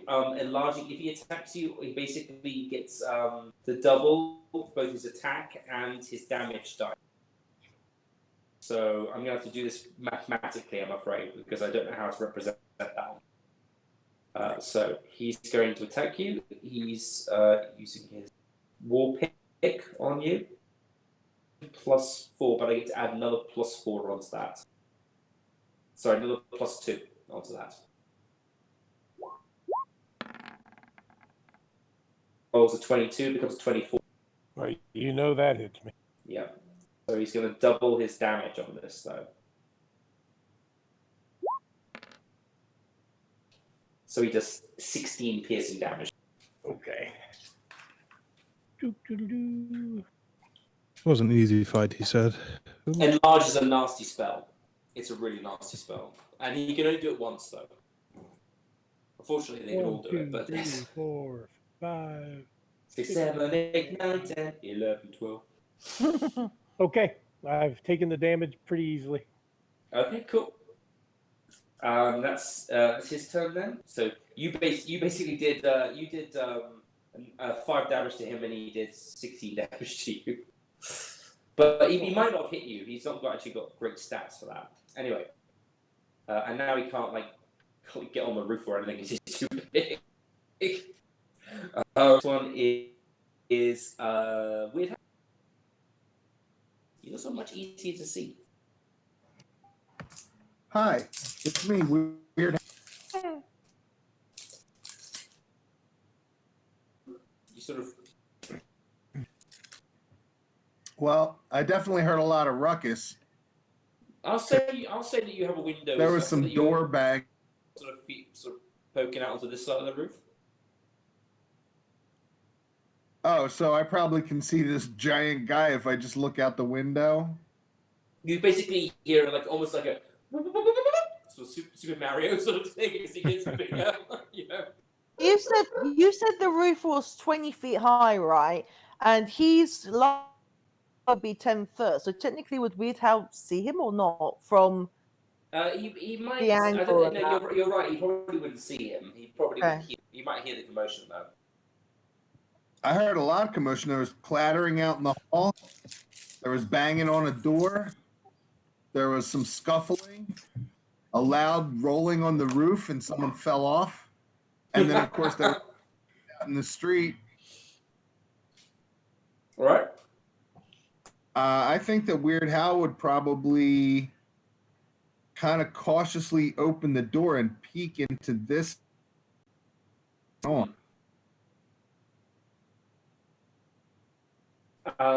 that would be the window for your room is actually here. To get out another window, you have to go to Vistra's room. Basically, you're in the inn. You're not actually on the outside. Right, where's Vistra's room from where I'm at, though? Where Vistra's standing. Standing. She's currently grappling with this. So with the this hallway dwarf. kind of runs this direction, huh? Yeah. I love it. Yeah, the hallway sort of runs. Right, okay. So first things first, I'm going to look. There's a number of people that got their heads poked out. You can see sort of Tack. You can probably see Tack sort of crouched behind the opening to the door, and he seems to be muttering to himself. You cannot. All right, I'm gonna be like, what's going on? I'm invisible. I have no idea. I really don't have any. I don't have any idea what's going on. Okay, so I'm going to. I guess I will take a look outside since I don't see anything immediately out here in the hallway area. I'm going to go look out. So I guess I'll.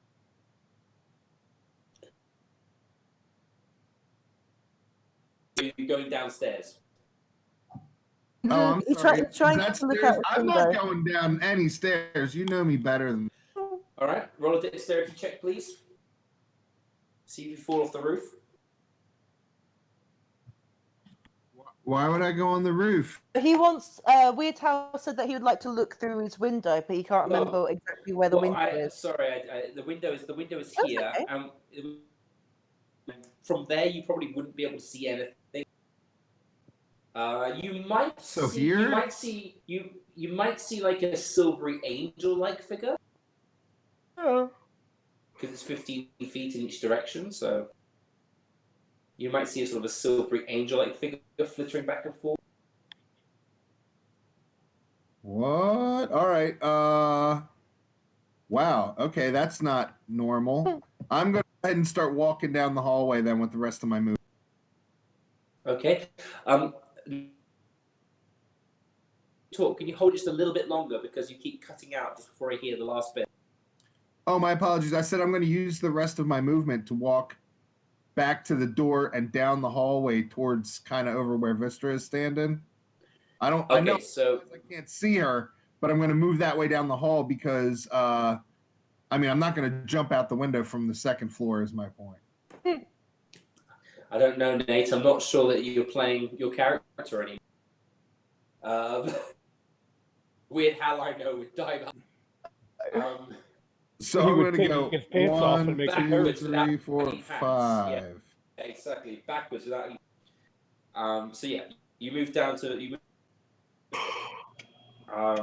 That's all my movement right there, and I also would like to prepare an action if I see anybody who looks like they're going to try and hurt me. I want to stab at them. Okay. I can't say that. You can't say that. It's preparing to attack. Then you can do it. Because if you say someone looks like they're going to attack you, that could be anyone. Because you're Weird Hal. You know what I mean? If someone is advancing to attack, or someone is committing a hostile action towards you. Then exactly. Yeah. Okay. I think the word you were looking for was nefarious intent. Nefarious. Yeah. Okay. Next person up is Rogar. Oh, yeah, I hurt. And now I'm mad. I'm going to use half my movement to stand up. Okay. I'm going to look this little tiny dwarf square in the eye and then realise he's about 4 feet shorter than me. And then smack him one. Okay. Smack him 2, don't forget. I know I No, could. no, I know I it's could. just- Whoops! I don't know why I did two. But I technically- don't know That's if a it's hit. just me, but base you're breaking. am I breaking up now? Yeah. No, I can't hear him break up. No. Oh, that's weird. Okay. He's good for me. Oh, 11 damage. Okay, that's a nasty hit. This dwarf rocks back. Having taken the blow, he seems severely shaken. I told you you're gonna regret that. And I hit him again. Ooh. Oh! You've murdered him. I really want this to kill him. For another 10 damage. For another 10 damage, so he takes. That was actually not a great roll for you, actually. No, it wasn't actually. That was pretty low. So he takes 21 damage. Okay, so you can see you smacked him twice. This dwarf, his hood is thrown back by your attack. He's mouth and his nose. His skin is sort of pale grey. In fact, almost all of the colour seems a bit washed out in his figure. He's also greyish all over. He did just take more than half his damage in one attack sequence, so he's going to take a Constitution saving check to see whether that actually did kill him with a blow. Because it's true, he did take a lot of damage in one. So he needed to get. So he fails. That's a fail. Okay, so let's see what happens to him. Because I need to get my chart back up. 1 second. Because I didn't think I'd need this. Why didn't I think I'd need this? Why did you started a fight with Rogar? I mean, surely you're gonna know you're gonna need it. You know, I'm really waiting for you to play like a weedy character one time that doesn't hit. You know, I just like I want to see you play a wizard and most time hit and go down. Yeah.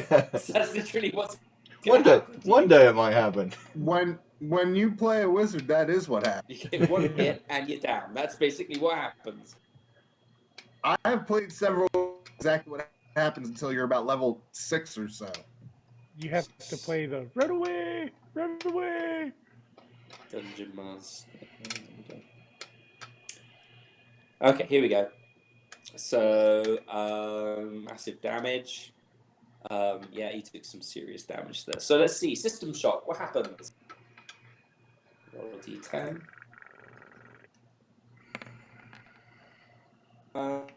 He can't take any reaction. He has a disadvantage on all attack rolls and ability checks until the end of his next turn.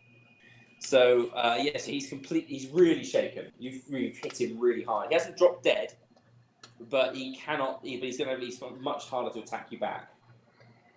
Which is funny enough because it's his turn next. Yeah, I'll just look at him after that. I'll just look at him and I'll go, now it's your turn. He goes, ah! And, yeah, that's a great thing. Yeah, do the honours. Yeah, good move. He enlarges himself. Let's have the sound effect, please. Whoever played that last time. There we go. So wouldn't that be considered an action? No, it's not. It doesn't say it's an action. Just as he can enlarge himself. That's what it says on his character. I need to double check that. It just so hang on, just out of curiosity, how tall was he to begin with? He's a dwarf, so about 4 foot. So he becomes basically he's about your size. Yeah, he's literally just about managed to get to my height and maybe a little bit higher. Yeah, I'm still at the same height. But he will get +2 to his attack. He's on disadvantage though. +2 to his attack and more damage. It'll double his damage. So let's see. Disadvantage. War pick attack. 21 plus 23. 21 still hits. Yeah, it's actually 23 because he gets to double his attack dice as well, so it'll be +2 extra. So you wrote enlarge, reduce 2 transmutation, casting time, 1 action. It just says The thing is, it depends, is for 1 minute the Duergar magically increases size along with anything it is wearing or carrying. It doesn't say it's a spell. It's not the spell. It's just literally he doubles its size. Yeah. It might be true, but I'm just going to say for this game, since I've already started it. Yeah. It's fine. No, you might be completely right, Point. I'm going to just say this game has already started. I'm going to go and read about Duragar again, but this is the first time I'm using. Yeah. But just be a bit more dramatic. Yeah. Just bring it. Yeah. Come on. Stop trying to hit me and hit me. So he does. I don't know why he's rolling that. Oh, why is he rolling an extra dice? It should be 7 doubled to 14. I don't know what this extra dice is, unless that is the extra dice of being enlarged. But that wasn't a critical roll, so I don't know why it's doing that. Anyway, so it should be 14. Oh, it was a solid hit. He's like, he's like, well, it's like, I'll get you, and he smacks you like one really hard. Sorry, when I get to 2 o'clock, my descriptions tend to fall out the window. But he gets big, and he's like, ugh. He just hits me. Happens. Yeah, so he smacks you. It'll be the last one you get. Oh. The next one is Kandrax the Ring, and he is going to run at Pedrick, I suppose. And so he'll take his wisdom saving throw. And he's half speed.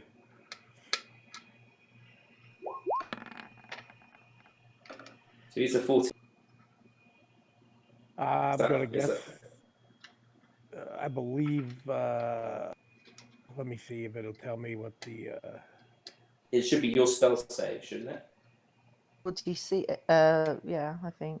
Yeah, whatever your spell save DC is. On your spell sheet. Mine is 15. Okay, so he takes all the damage. All right, so Yes, nice. let's do this. All the damage. Not what I meant to do, but I guess we'll do it 3 times again. Okay. 11.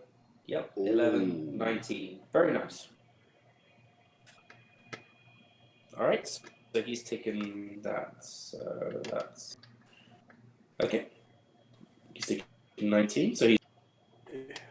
So, let me just quickly get that up there so I can make a note of that. Forgot to bring a pencil in here. So let me just do this quickly.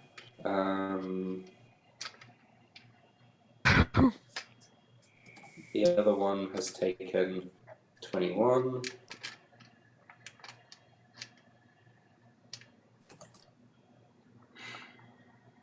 And the other one.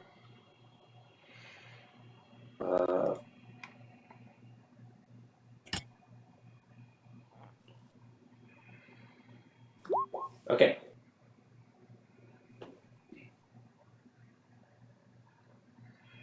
Is it con save for the enlarge, or is it really OP? It doesn't say that it's a spell. It just says it's an ability.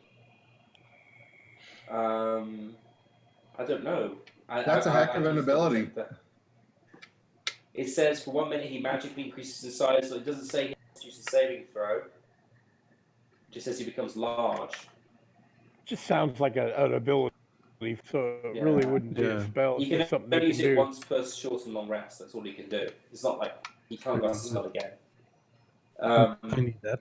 But they are challenge 1 creatures, so it's for basic ones. They're not that bad for basic minions. That could come in handy. So the next. So Kandrax the Ring, he's moved. He's taken his damage. He's going to attack you, Pedrick. Okay. Okay. You did remember to take 5 temporary hits, yeah? I'm sorry, I couldn't understand. Well, because remember, because you're drunk, you've got 5 temporary hit points. So don't forget to. I've already used those. Yeah. Okay. From all right. the other. So he's going to attack you 3 times. So the first one. Yep. Second one. I'm just going to do them all. Nope. And nope. So he hits you once. Yes, sir. for 10 damage. Whew. Okay. But it's your turn next. So he's done his actions. It's your turn. Let me get these 10 hit points off there real quick. Okay. Before I forget, I will attack. Okay. First thing will be Sacred Flame cantrip. It's a ranged spell attack, so it will be a disadvantage. It's okay. I'll take my chances. Okay. Oops. It should have rolled a d20, it's... but it didn't. You'll have advantage on the deck save, right? Yeah, I believe so, because your attack is a disadvantage. So he'll get to take an advantage on his decks. So what do I roll? D20 then to hit? No, it's okay. It's basically it doesn't. It's just you basically like shooting a line of fire at him. And it's his. Oh, but he's a dog. So Oh, he needs to because beat 15. He rolls a 19. And then I will attack. Okay. And here we go. Where are you? Come on. Huh. Is it not rolling? It's not. Now it will. That was so. Yep, that's a hit. And let me blow on you as you pass my base. Yeah, he takes 3 damage. I also want to point out, and I completely forgot to do this. No. It's okay. Sorted out. So yes, he takes 3 points of damage. All right. He feels the blow, and he basically looks at you and cocks his chin at you, and he goes, "Come on, sunshine, try a bit harder." It's all right. He'll get hit again next round for another amount. We'll see. Next one is Vistra. Right, Vistra, he's within range.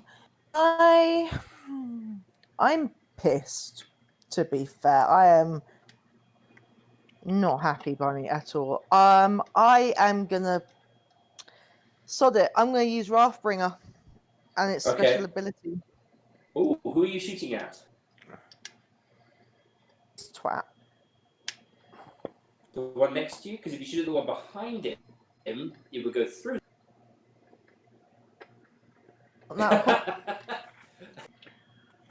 I've got sneak attack ticked. I always forget. Do I need to untick it?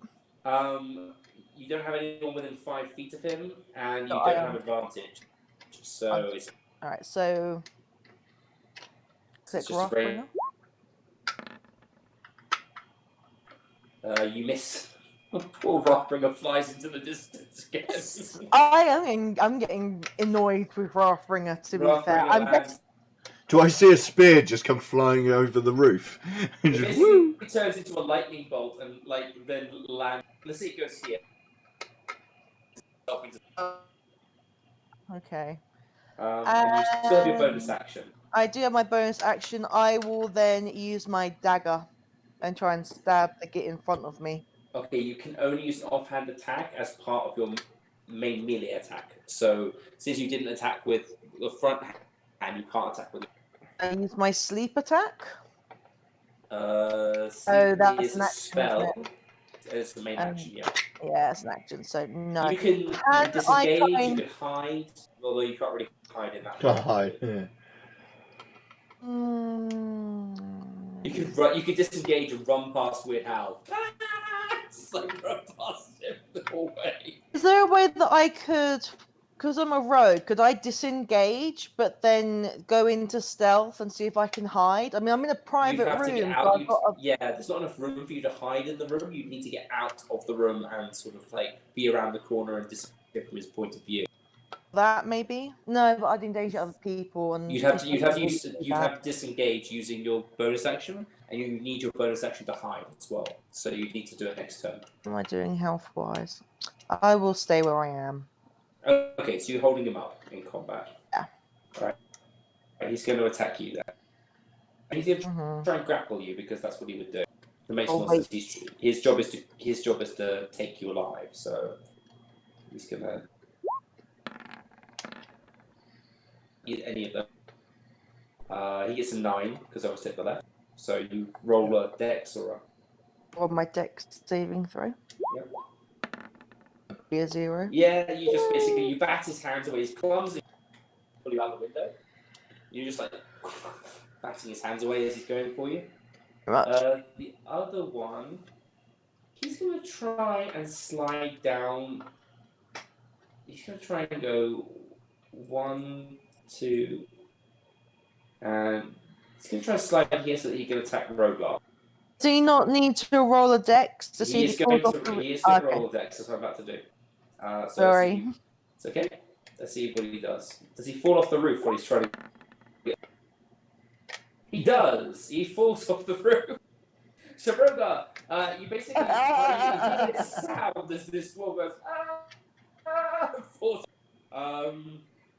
It lands on... I'll say he lands on the other side. He's going to take 2d6 bludgeoning damage, though. So he's going to... 5... I just did... 7... He's going to take 7 bludgeoning damage. Round. That's his turn. These dwarfs are not the most graceful, I have to admit. So he's doing, and he's just taking 7 points of damage trying to move. Oh. Funny.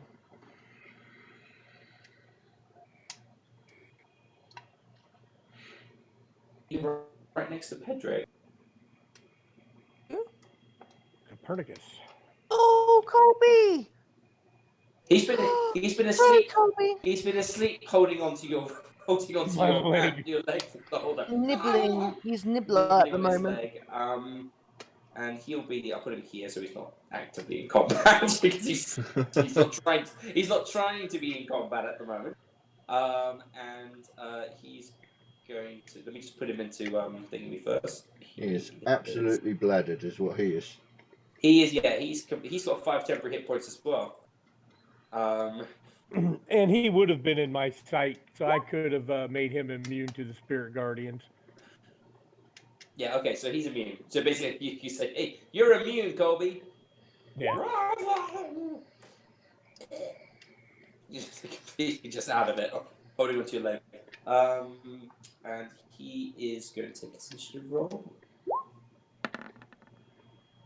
He rolled a 4, so he's going low anyway. Wow. All right, that's fine. He's going after like a whole load of people, so he's going to be going. Wait a minute. Thanks for that bit of information, Tack. Yes, Tech, he's going. there's no such things. He's going after the Duragar. Actually, he'd be before the Duragar because his stuff is faster. He's faster than that. Okay, cool. Off. That's it then. It's the other Duragar's turn because he's doing that. So it is the Duragar. No, both Duragars. So it's now Tack's turn. Okay. So I don't see anything yet, right? I'm still no idea what's going on, right? Yeah. So I'll go up on the roof. All right. So I can just climb up there. And Okay. if I see this guy, am I still hidden? I would say yes. And I'll take my elven rapier and climb up and go here if I can. Okay. I'll stab him in the back. Okay. I'll do a dex to see if you fall off. Do you step out to Proof, yes. Then you have to take a dex, and you have a negative because you are bladdered. Why do I keep remembering this? I should be helping you. I have this. Ooh. Okay. Sorry, I'm just trying to finish Copernicus' thing there. There we go. Let me just get caught up. Second storybook. Yes, you're fine. So you can you gain the ability to climb faster, no longer cost you extra movement, but you still have to roll to see if you fall off because you are drunk. Disadvantage? I would say since you're used to it, I'll give you just a straight roll. Okay. Let's see, Dex. Yep, you pass. Alright, then I'll stab him with a rapier. Okay. 21. That is a hit. That is a palpable hit. Good sir. 17 damage. Oh yeah. 17 damage to him. Wow, that's a so that's Meeple? 2 out of 4. Not enough to critical him, no. Not quite. Can I offhand attack him with Yeah, if you have an extra attack, that's fine. with the dagger? Yep, if you have a dagger. I have one, but I changed it to the Sunfire thing. Okay, you well don't- then. Do you still have the dagger or Sunfire? I thought you gave that back. I had a normal one. Okay. Oh, okay. But Okay, it's cool. got the same stat, so it's alright. That's a hit. Yeah. It's not magical. Oh no, You sneak don't get your attack. sneaks, So you just get 6. You get 6 more. Okay, that's 23. Okay, I am going to have to system shock him. Because that is a lot of damage in one go. nice. So he's got to do a The constitution 6 saving throw would first. be a Fails. 2, the 6. Oh, it's only a 2. Yeah, the 6 is a 2 damage because I don't Oh. add the proficiency, right? Well, 19 would still take him up the halfway threshold, so he would definitely. Okay. So he's on 9, so he takes it. So he's failed. Let's see what happens. He rolls a d10. And he gets a 4. Which means. Come on. It means that he's stunned. Nice. Hey. Okay. Next up is Colby the Great. So, he gets to add one new spell. Let me just quickly add his new spell. Fireball. How did you guess? He likes trap. Just quickly apply that to him. Yep. All right. So Copernicus is stinking drunk, basically. He sees this massive dwarf in front of him. He's like, just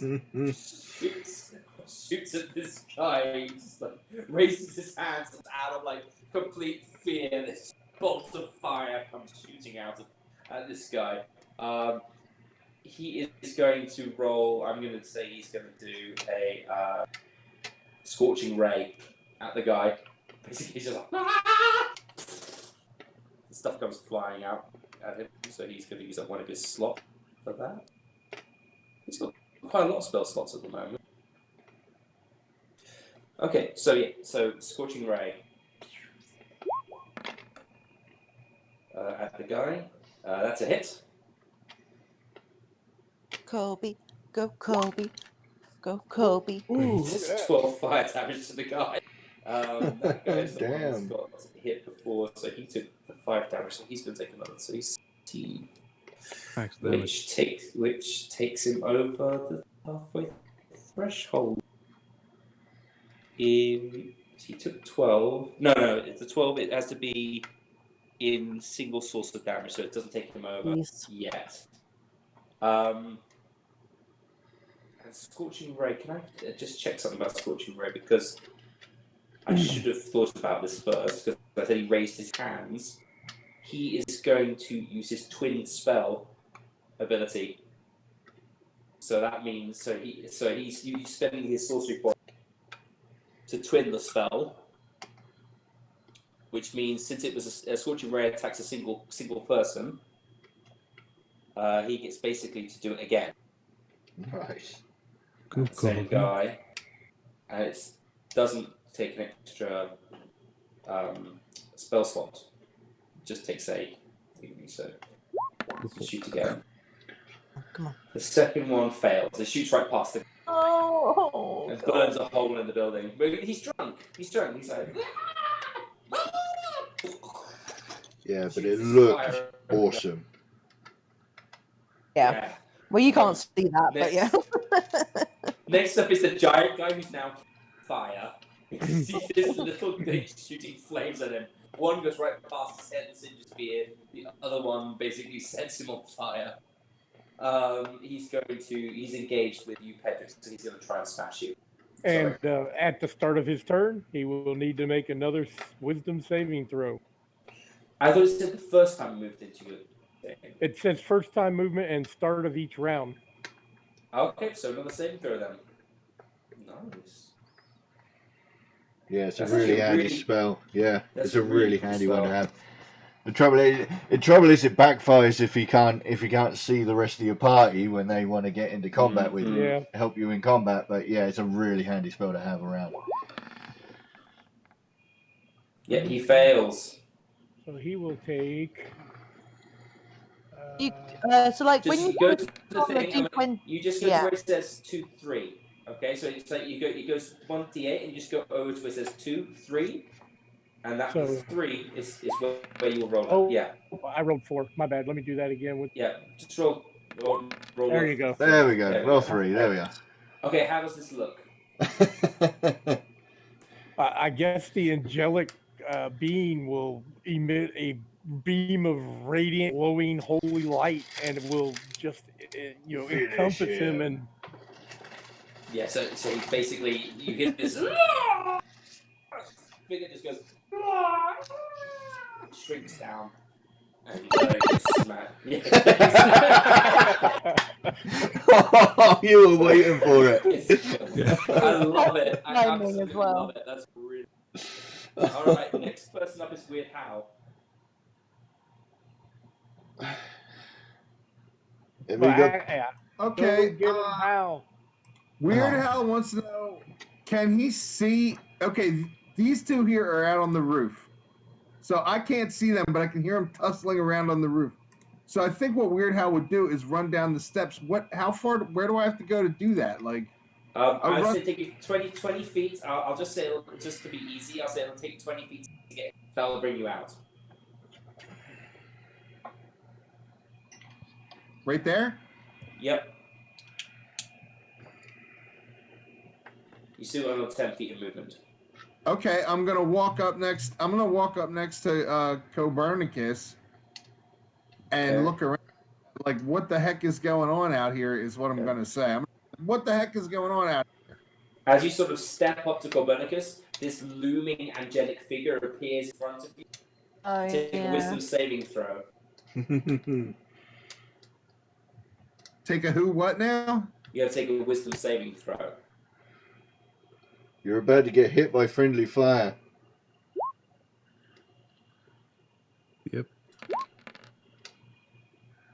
18 points of damage from this angel, which just looms up in front of you and slashes you with its ethereal sword. You said 18. Yep. Wasn't even healed from last time. Sorry, bro. But that's perfectly sensible. What the hell is going on? Ah! It's stabbed by this angel. How much is 31 minus 18? You got 13. Man, he did that quick at his head. DM powers and teaching kids how to do basic math. The other day I was teaching a 1 to 30 scale, like a 1 to 30 cm scale, and they were coming up to me, how much is 150 centimeters? Oh god, just working all out of my head. I was like, the whole point is you work it out, not. Oh wait, Weird Hal, you still have your actions. You've walked over and you've gone, hey, what's going on? Smack. Yeah, I got hit. What just hit me? I don't even know what's going on. It's his guardian spirits. Is it his spell? The spirit guardians. All right, so Weird Hal would Spirit totally be guardians. like, no, spirit goo all over me. It didn't do a flyby, you know. It just stabbed you. It didn't just like fly over you, open its robe, and do stuff to you. Oh no! Celestial Whittle! Oh man. Okay, okay, PG-13 done. PG-13. The only Okay, thing I really see that I have that is like a ranged thing that isn't going to hurt everybody standing there is Vicious Mock. Yeah. That's a cantrip, so I guess that's what I'm going to do. Okay, so you're gonna viciously mock the big guy. Sorry, the The guy. guy standing on the other side of Pedrick. Okay. So what does he have to do? To me, he looks like a bad guy. Yeah. What does he have to do? 2 psychic damage. Then he has to roll DC Wisdom saving throw. Okay. Sorry, he doesn't have advantage. It's 6. He fails. He takes two psychic damage. Is there any other effect?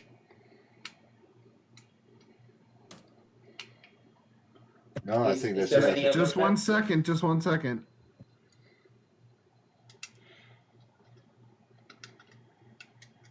I think the next one has advantage. Not for that one, no. Okay, because it's Tasha's hysterical laughter or whatever. All over laughing. Yeah, that's the fun one.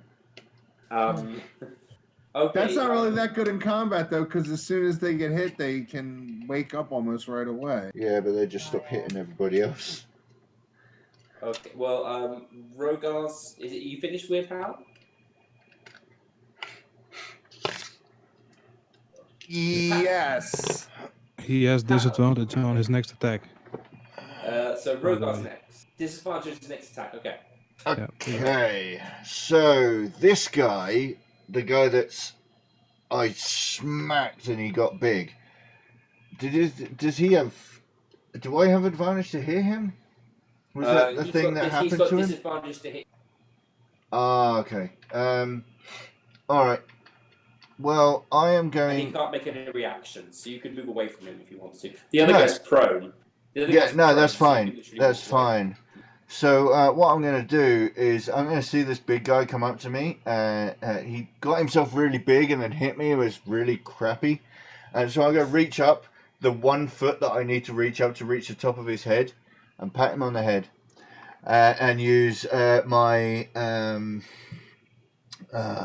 what is it called?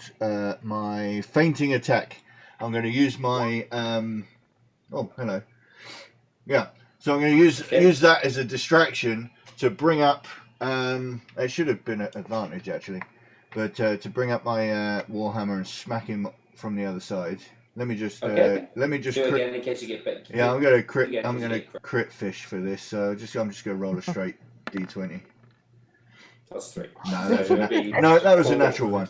That's a natural one, so it's fine. I'll use the regular. Oh, it's not rolling damage. Oh, for goodness sake! I pressed the wrong button.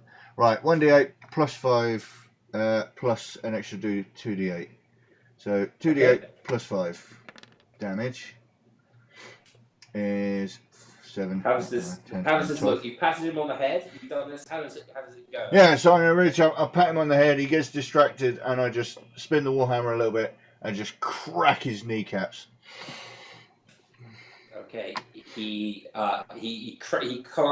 just collapses to the floor, and he collapses to the floor and his form starts to shrink. You can see like the fall must have broken something in his skull, because he's just one of his eyes is rolled back in his head. And he's just dead. All right, excellent. And then for my second attack, because this guy's prone, with advantage, and I'll just smack him on the deck. On the what now? On the deck. On the deck. He is on the deck, as in the floor of a ship. Okay. I actually want to just let you know that the kid was Wolfric. Oh, okay. I'll change it. Just so yeah. So Pretend maybe that's bludgeoning 10 damage. Oh god. Okay, yes. He took 6 damage. He took a 7 damage falling off. So he's just taking the 10 damage. He's okay. All right. And then I am going to. How am I doing? Yeah. You've done your action. And then I am going to movements. use. And then I'm going to use my second wind. So that will be 1d10 plus 5. Oh wow! 6 life. Well, I mean it's better than nothing. Okay. There we go. Next person to go is Cardron. He's going to attack. He's probably going to attack you. I think you've got to take his wisdom saving throw. Correct. Is your spell a concentration spell? Oh, let me Yes. look. Because Okay. if it is when he hits you, you have to take, because he's been hitting you a few times, so you need to take your things next time. Okay. Wisdom. He fails, so he takes another 3. He takes 17. There we go. I'm gonna. So that is okay. And now he's going to attack you. He has disadvantage on his first attack, and then afterwards he gets to make another 2 normal ones. He's going to try and smack you with his shield. His shield, so he's got disadvantage on this attack, and he's going to try and shield bash you. 15? No. I still no, it won't work. He does that. So he smashed you with his shield. He's gonna try and smash you one more time with his shield. This time on normal. 17. 17 does hit. No. Okay, so you take 10 damage from that, and please take a strength saving. Okay. First, let's get the 10 damage because I'm pretty hurt. Oh, bloody dog. I was trying to use cutting words, but he missed anyway. And so I guess just. Sorry, I didn't know you were going to do that. So you fail, so you get knocked prone. Can't save. Also concentration, please. Yeah. Concentration. Constitution. Oh, Constitution. My bad.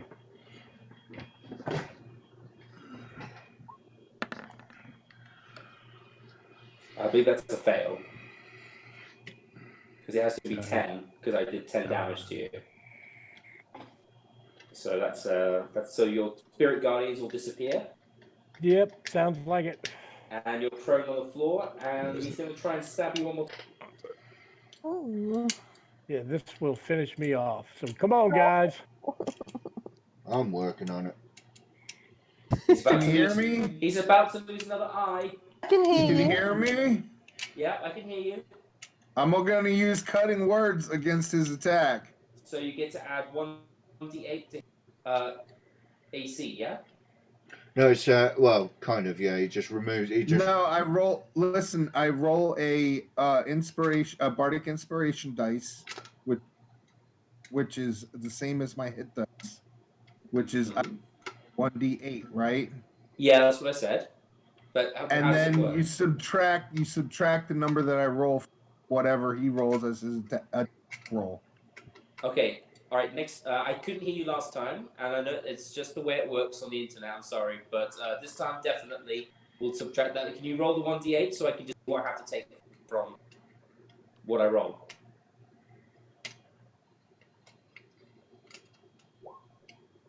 So a 3. Okay. He has advantage on this attack because Pedrick is prone, and he's going with his spear.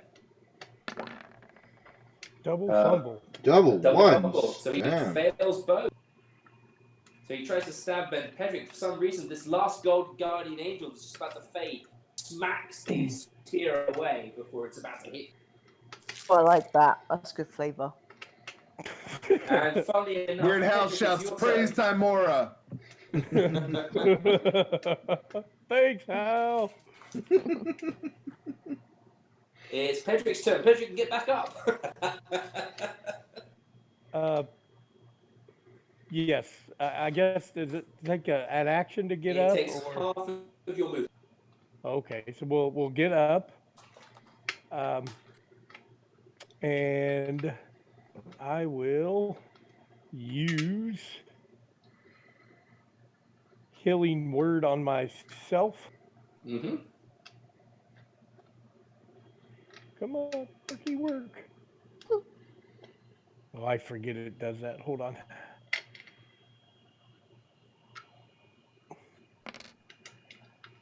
Get back 7 hit points. Mm-hmm. 8. 8, because you get the top one and the bottom one. Okay. And then I will use bonus action Mm-hmm. and use Sacred Flame again. Okay.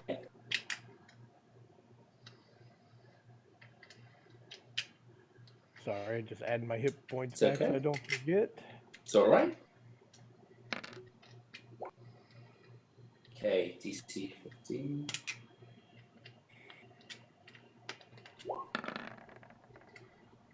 Normal. So I always take the left. So he takes 12 damage. Yeah. Oh no, actually he gets advantage. So it would be the higher. Oh, he gets advantage, right? 15. Because it's a ranged spell attack and you're in close. What was that? Isn't it normally meet or beat though? So even if he meets it, it If he still loses. meets the dex save and if he meets it, then he passes it. Oh, okay. Sorry, I always get a bit muddled up with that. No, it's okay. I'm still learning these things. I know Tack had put something in local about that, but I don't remember what it was. But basically, saving throw. because you're doing a ranged spell attack, if you're doing ranged in close combat, you are at a disadvantage. Because Clerics it's in more the midst difficult. of battle. It Yeah, is it's also something about being a cleric. attack You option can. that there are no close-in attack disadvantages if you cast it on the monster right in front of you. Sacred Yes, Flame. saving throws are never advantage or disadvantage. That's what it Okay. said. But I thought we just said that a minute ago. So I thought that's what you. Sorry, I was just saying that's what happened. But if that's wrong, okay. I'm still learning, guys. All right, so that's a hit. 12 damage. This guy's tough. I've put a lot of damage on this guy. Actually, yeah. Next one's Vistra. Vistra is just gonna go straight with her short sword Okay. and try and stab the sod. Okay. No, you can do sneak attack. Attack is 5. definitely do short sword. Boom. Lovely. Look. Lovely hit. I just look at him and I'm just like, seriously, get away from me. And I just sort of go half across. Nicely done. Nice hit, yo. One's down. Wow. My fee is like I need to. 25. I would get there, but yeah, I'll do that. I'm already inside, so I will get myself there, which is 20 feet, and then yeah, I will move. I'll move out at 5, and as a free action, can I speak? Yeah. I'll just shout, "I'm over here if you want me." Okay. You look. So I can't really respond until it's his turn. But Okay, basically, fine. he hears what you say. And that is definitely for this guy. Okay. I think that's everything. Now that you're I down moved, there, I didn't, you yeah. would recognise. Okay. Do I do a history check? Yeah, do a check just to see how much you remember.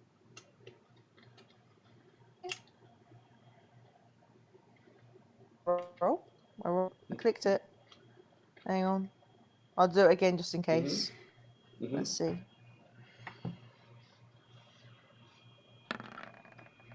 Oh, okay. There we go. You would know that this. You would know that this individual, Cardrinax the Ring.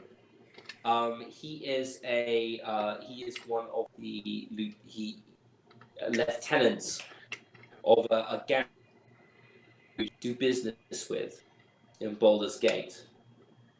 I'm guessing I also picked that up from the Dwarvish talk as they were trying to get me out. Yeah, but you would recognize. You've probably done business with him before. You probably even had a drink. He's one of those. He's like he's got a not the lowest lieutenant, but he's sort of like the lowest member of the inner circle of the who's a leader of a dwarvish gang in Baldur's Gate. Specializes in high end robberies.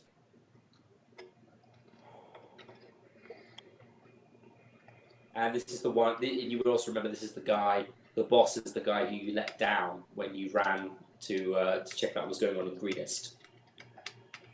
Okay, that's fine. That was That's my in turn. your note, so it's not nothing really new. Okay, that's it. Yep. All right. Next person up is the dwarf that Drogar is fighting. Bring it. Rogar. Let's have it. He's going to stand up. Whoop, whoop, whoop, whoop, whoop. And whoop, whoop, whoop, whoop. I love that so much. That will never get old. And he's going to try and smack her. I missed the other one when he got shrunk, though.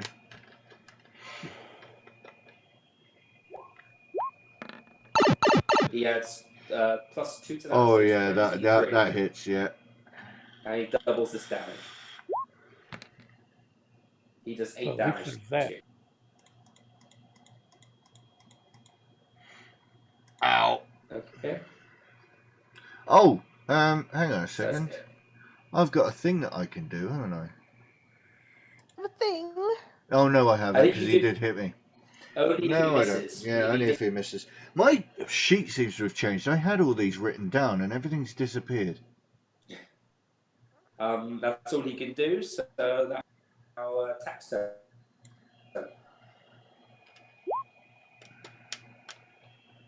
Oh yeah, his daughter woke up. So... I'm reading. It's okay.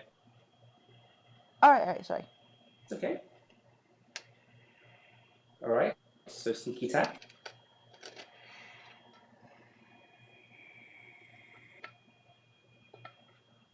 Attack. You can do it.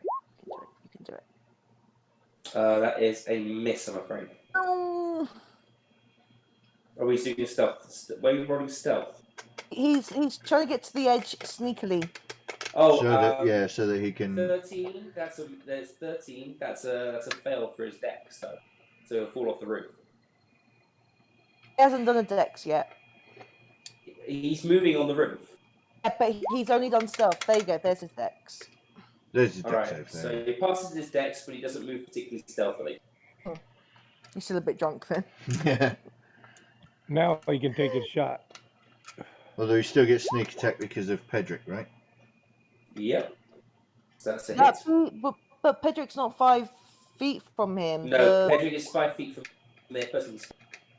So yeah, 17. the roof That's a is shot. up 20, isn't it? So, Yeah, but the guy that Tack is shooting at is still in melee combat with a friendly model, so therefore he gets sneak attack damage. Okay. Oh, That's how sneak attack works. No, That's 17 damage. sneak attack. Sorry, guys. 17 damage. you can sneak attack when they're already engaged with someone else. Awesome. Yeah. Copernicus is up. Copernicus. He sees Weird Hal kind of standing next to him, and he sees Pedrick sort of standing there. He's going to turn around, and he's going to.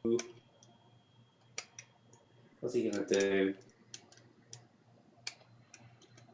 Copernicus is going to. I think he probably, he's going to cast Yeah, he turns around and he slaps Weird Hal on the back. Okay. And that becomes something which is not coming up. Why is it not coming up? Oh, okay, that's why. Lightning. Oh, for fuck's sake. So he's going to give you a nice bonus. Because Weird Hal Bloody never hell. remembers. You now have the ability 3d6 damage of the chosen type. So are you choosing lightning again? Lightning. So Weird Hal goes Super Saiyan. His curly hair goes up into the air. He just starts standing this. You get this really big perm from a static electricity. It's like this big round perm in his hair. That's awesome. And lightning crackles from his fingertips. He grows Weird Hal looks like Bob balls Ross. and goes all scared. Pretty much, yeah, like Bob and crossed together. Teenage Mutant Ninja Bob Ross. That's cool because his bonus action, he can still cast. He can still do another action. He can trip as an action, and he's going to cast a firebolt at.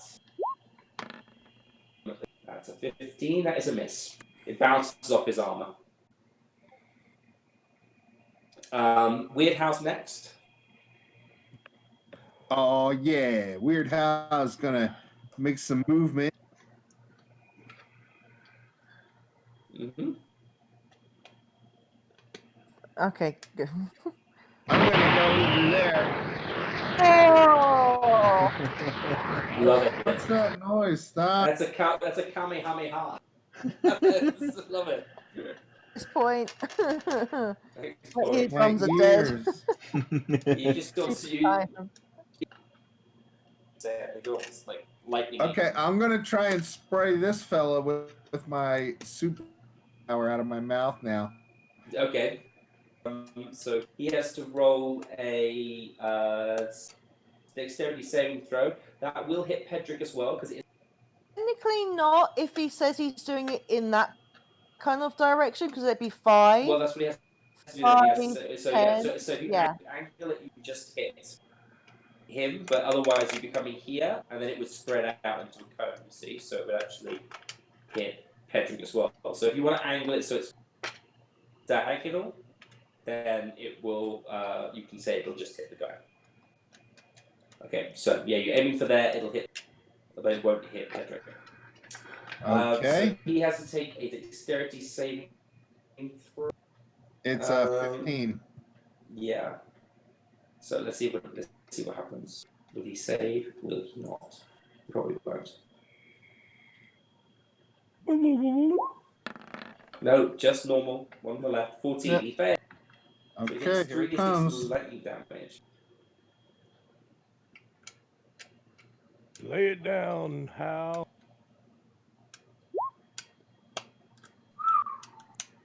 Ouch. Okay. All right.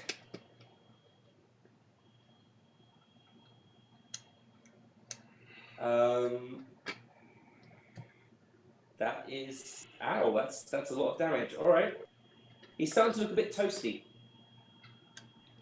He's sort of yelled. He's sort of just basically you can see his beard is Another bristled, one. the static, and he's definitely looking a bit worse for wear. He's glaring over where Vistra's hiding around the corner. Next one is Rogue. Excellent. So, I am going to use another one of my die to use a fainting attack on the big guy, and then smack him one with advantage.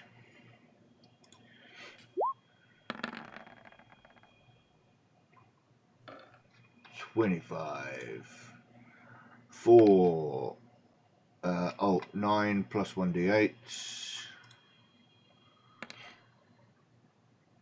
Oh, nice. That's 17 damage. Okay. How does this look? Oh, nice. All right, yeah. So I bring up my warhammer, and as per Rogar's classic move, he comes up, swings it wide. The guy takes a breath, thinking I've missed, and I just follow it up with an uppercut on the other side, right on the The chin. guy's head just flies off. I will then. It shrinks as it flies through the air. I will then use 15 feet of my movement to move to here. Mm-hmm. Take a look around, seeing what the frack is going on, and see this one last guy here. Step up behind him. Use my second attack on him. Okay. That's a hit. That's 26. 13 damage. Wow. 13 bludgeoning. I don't think I get. No, I don't get to add my superiority die to that one. No, not that one, no. Okay. It's his turn next. He's going to disengage. He's going to use his movement, use his action to disengage. He's going to use his movement to run. He turns around and he can disengage. He can, as an action, and it counts for everybody around him. Mm-hmm. So it's not just disengaging from Petrick. If he uses disengage, he manages to get away from use attack.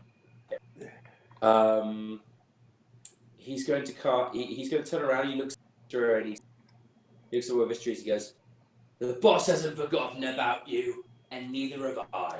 And then he vanishes. Because Any way that I can track him? he Or turns invisible. Oh. As a Duragar, he can turn invisible. But Right. If it was worth waiting, why would they run away if it was worth fighting for? I hate that.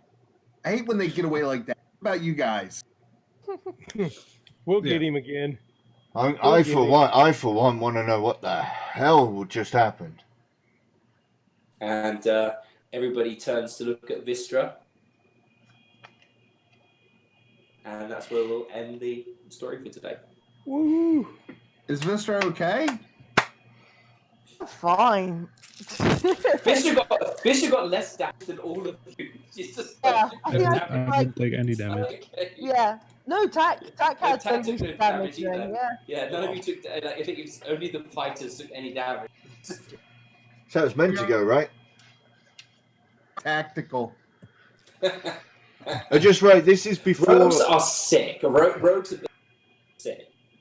They've got such an awesome set of they have so many extra like bonuses that they're not like straight up fighters, but hell, that sneak attack starts to really add up when you get to the higher level.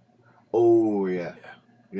When you can dish out like over 80 points of damage with a dagger, it's ridiculous. Yeah. Heck, I can't even do it with a big mace. All I can do is like You gotta know how to stab someone. You gotta know where to stab them to do the most damage. Yeah. This is how this must pay. No, yeah, sneak attack is totally one of the most powerful moves for a rogue by far. I mean, it comes up so many times. Even when you're not looking for it, you still get it a lot of times, and like it is so much extra damage sometimes. I rolled a 34 sneak attack damage one time. This guy's only had 2 hours of sleep in the last 24, so I'm gonna call it. Yeah. Okay, guys. Thank. Just before we go quickly. Okay, guys. Thank you so much for hanging out. We enjoyed it. And the return of scene. You guys have been absolutely brilliant. We wouldn't be able to do this without and the comments making.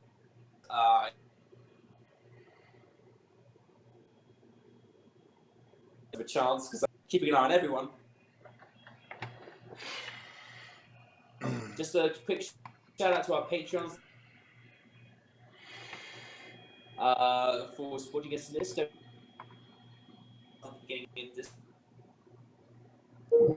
And the conditions for it are that it has to be an Asian themed model, some sort of Asian design or theme or character or something like that.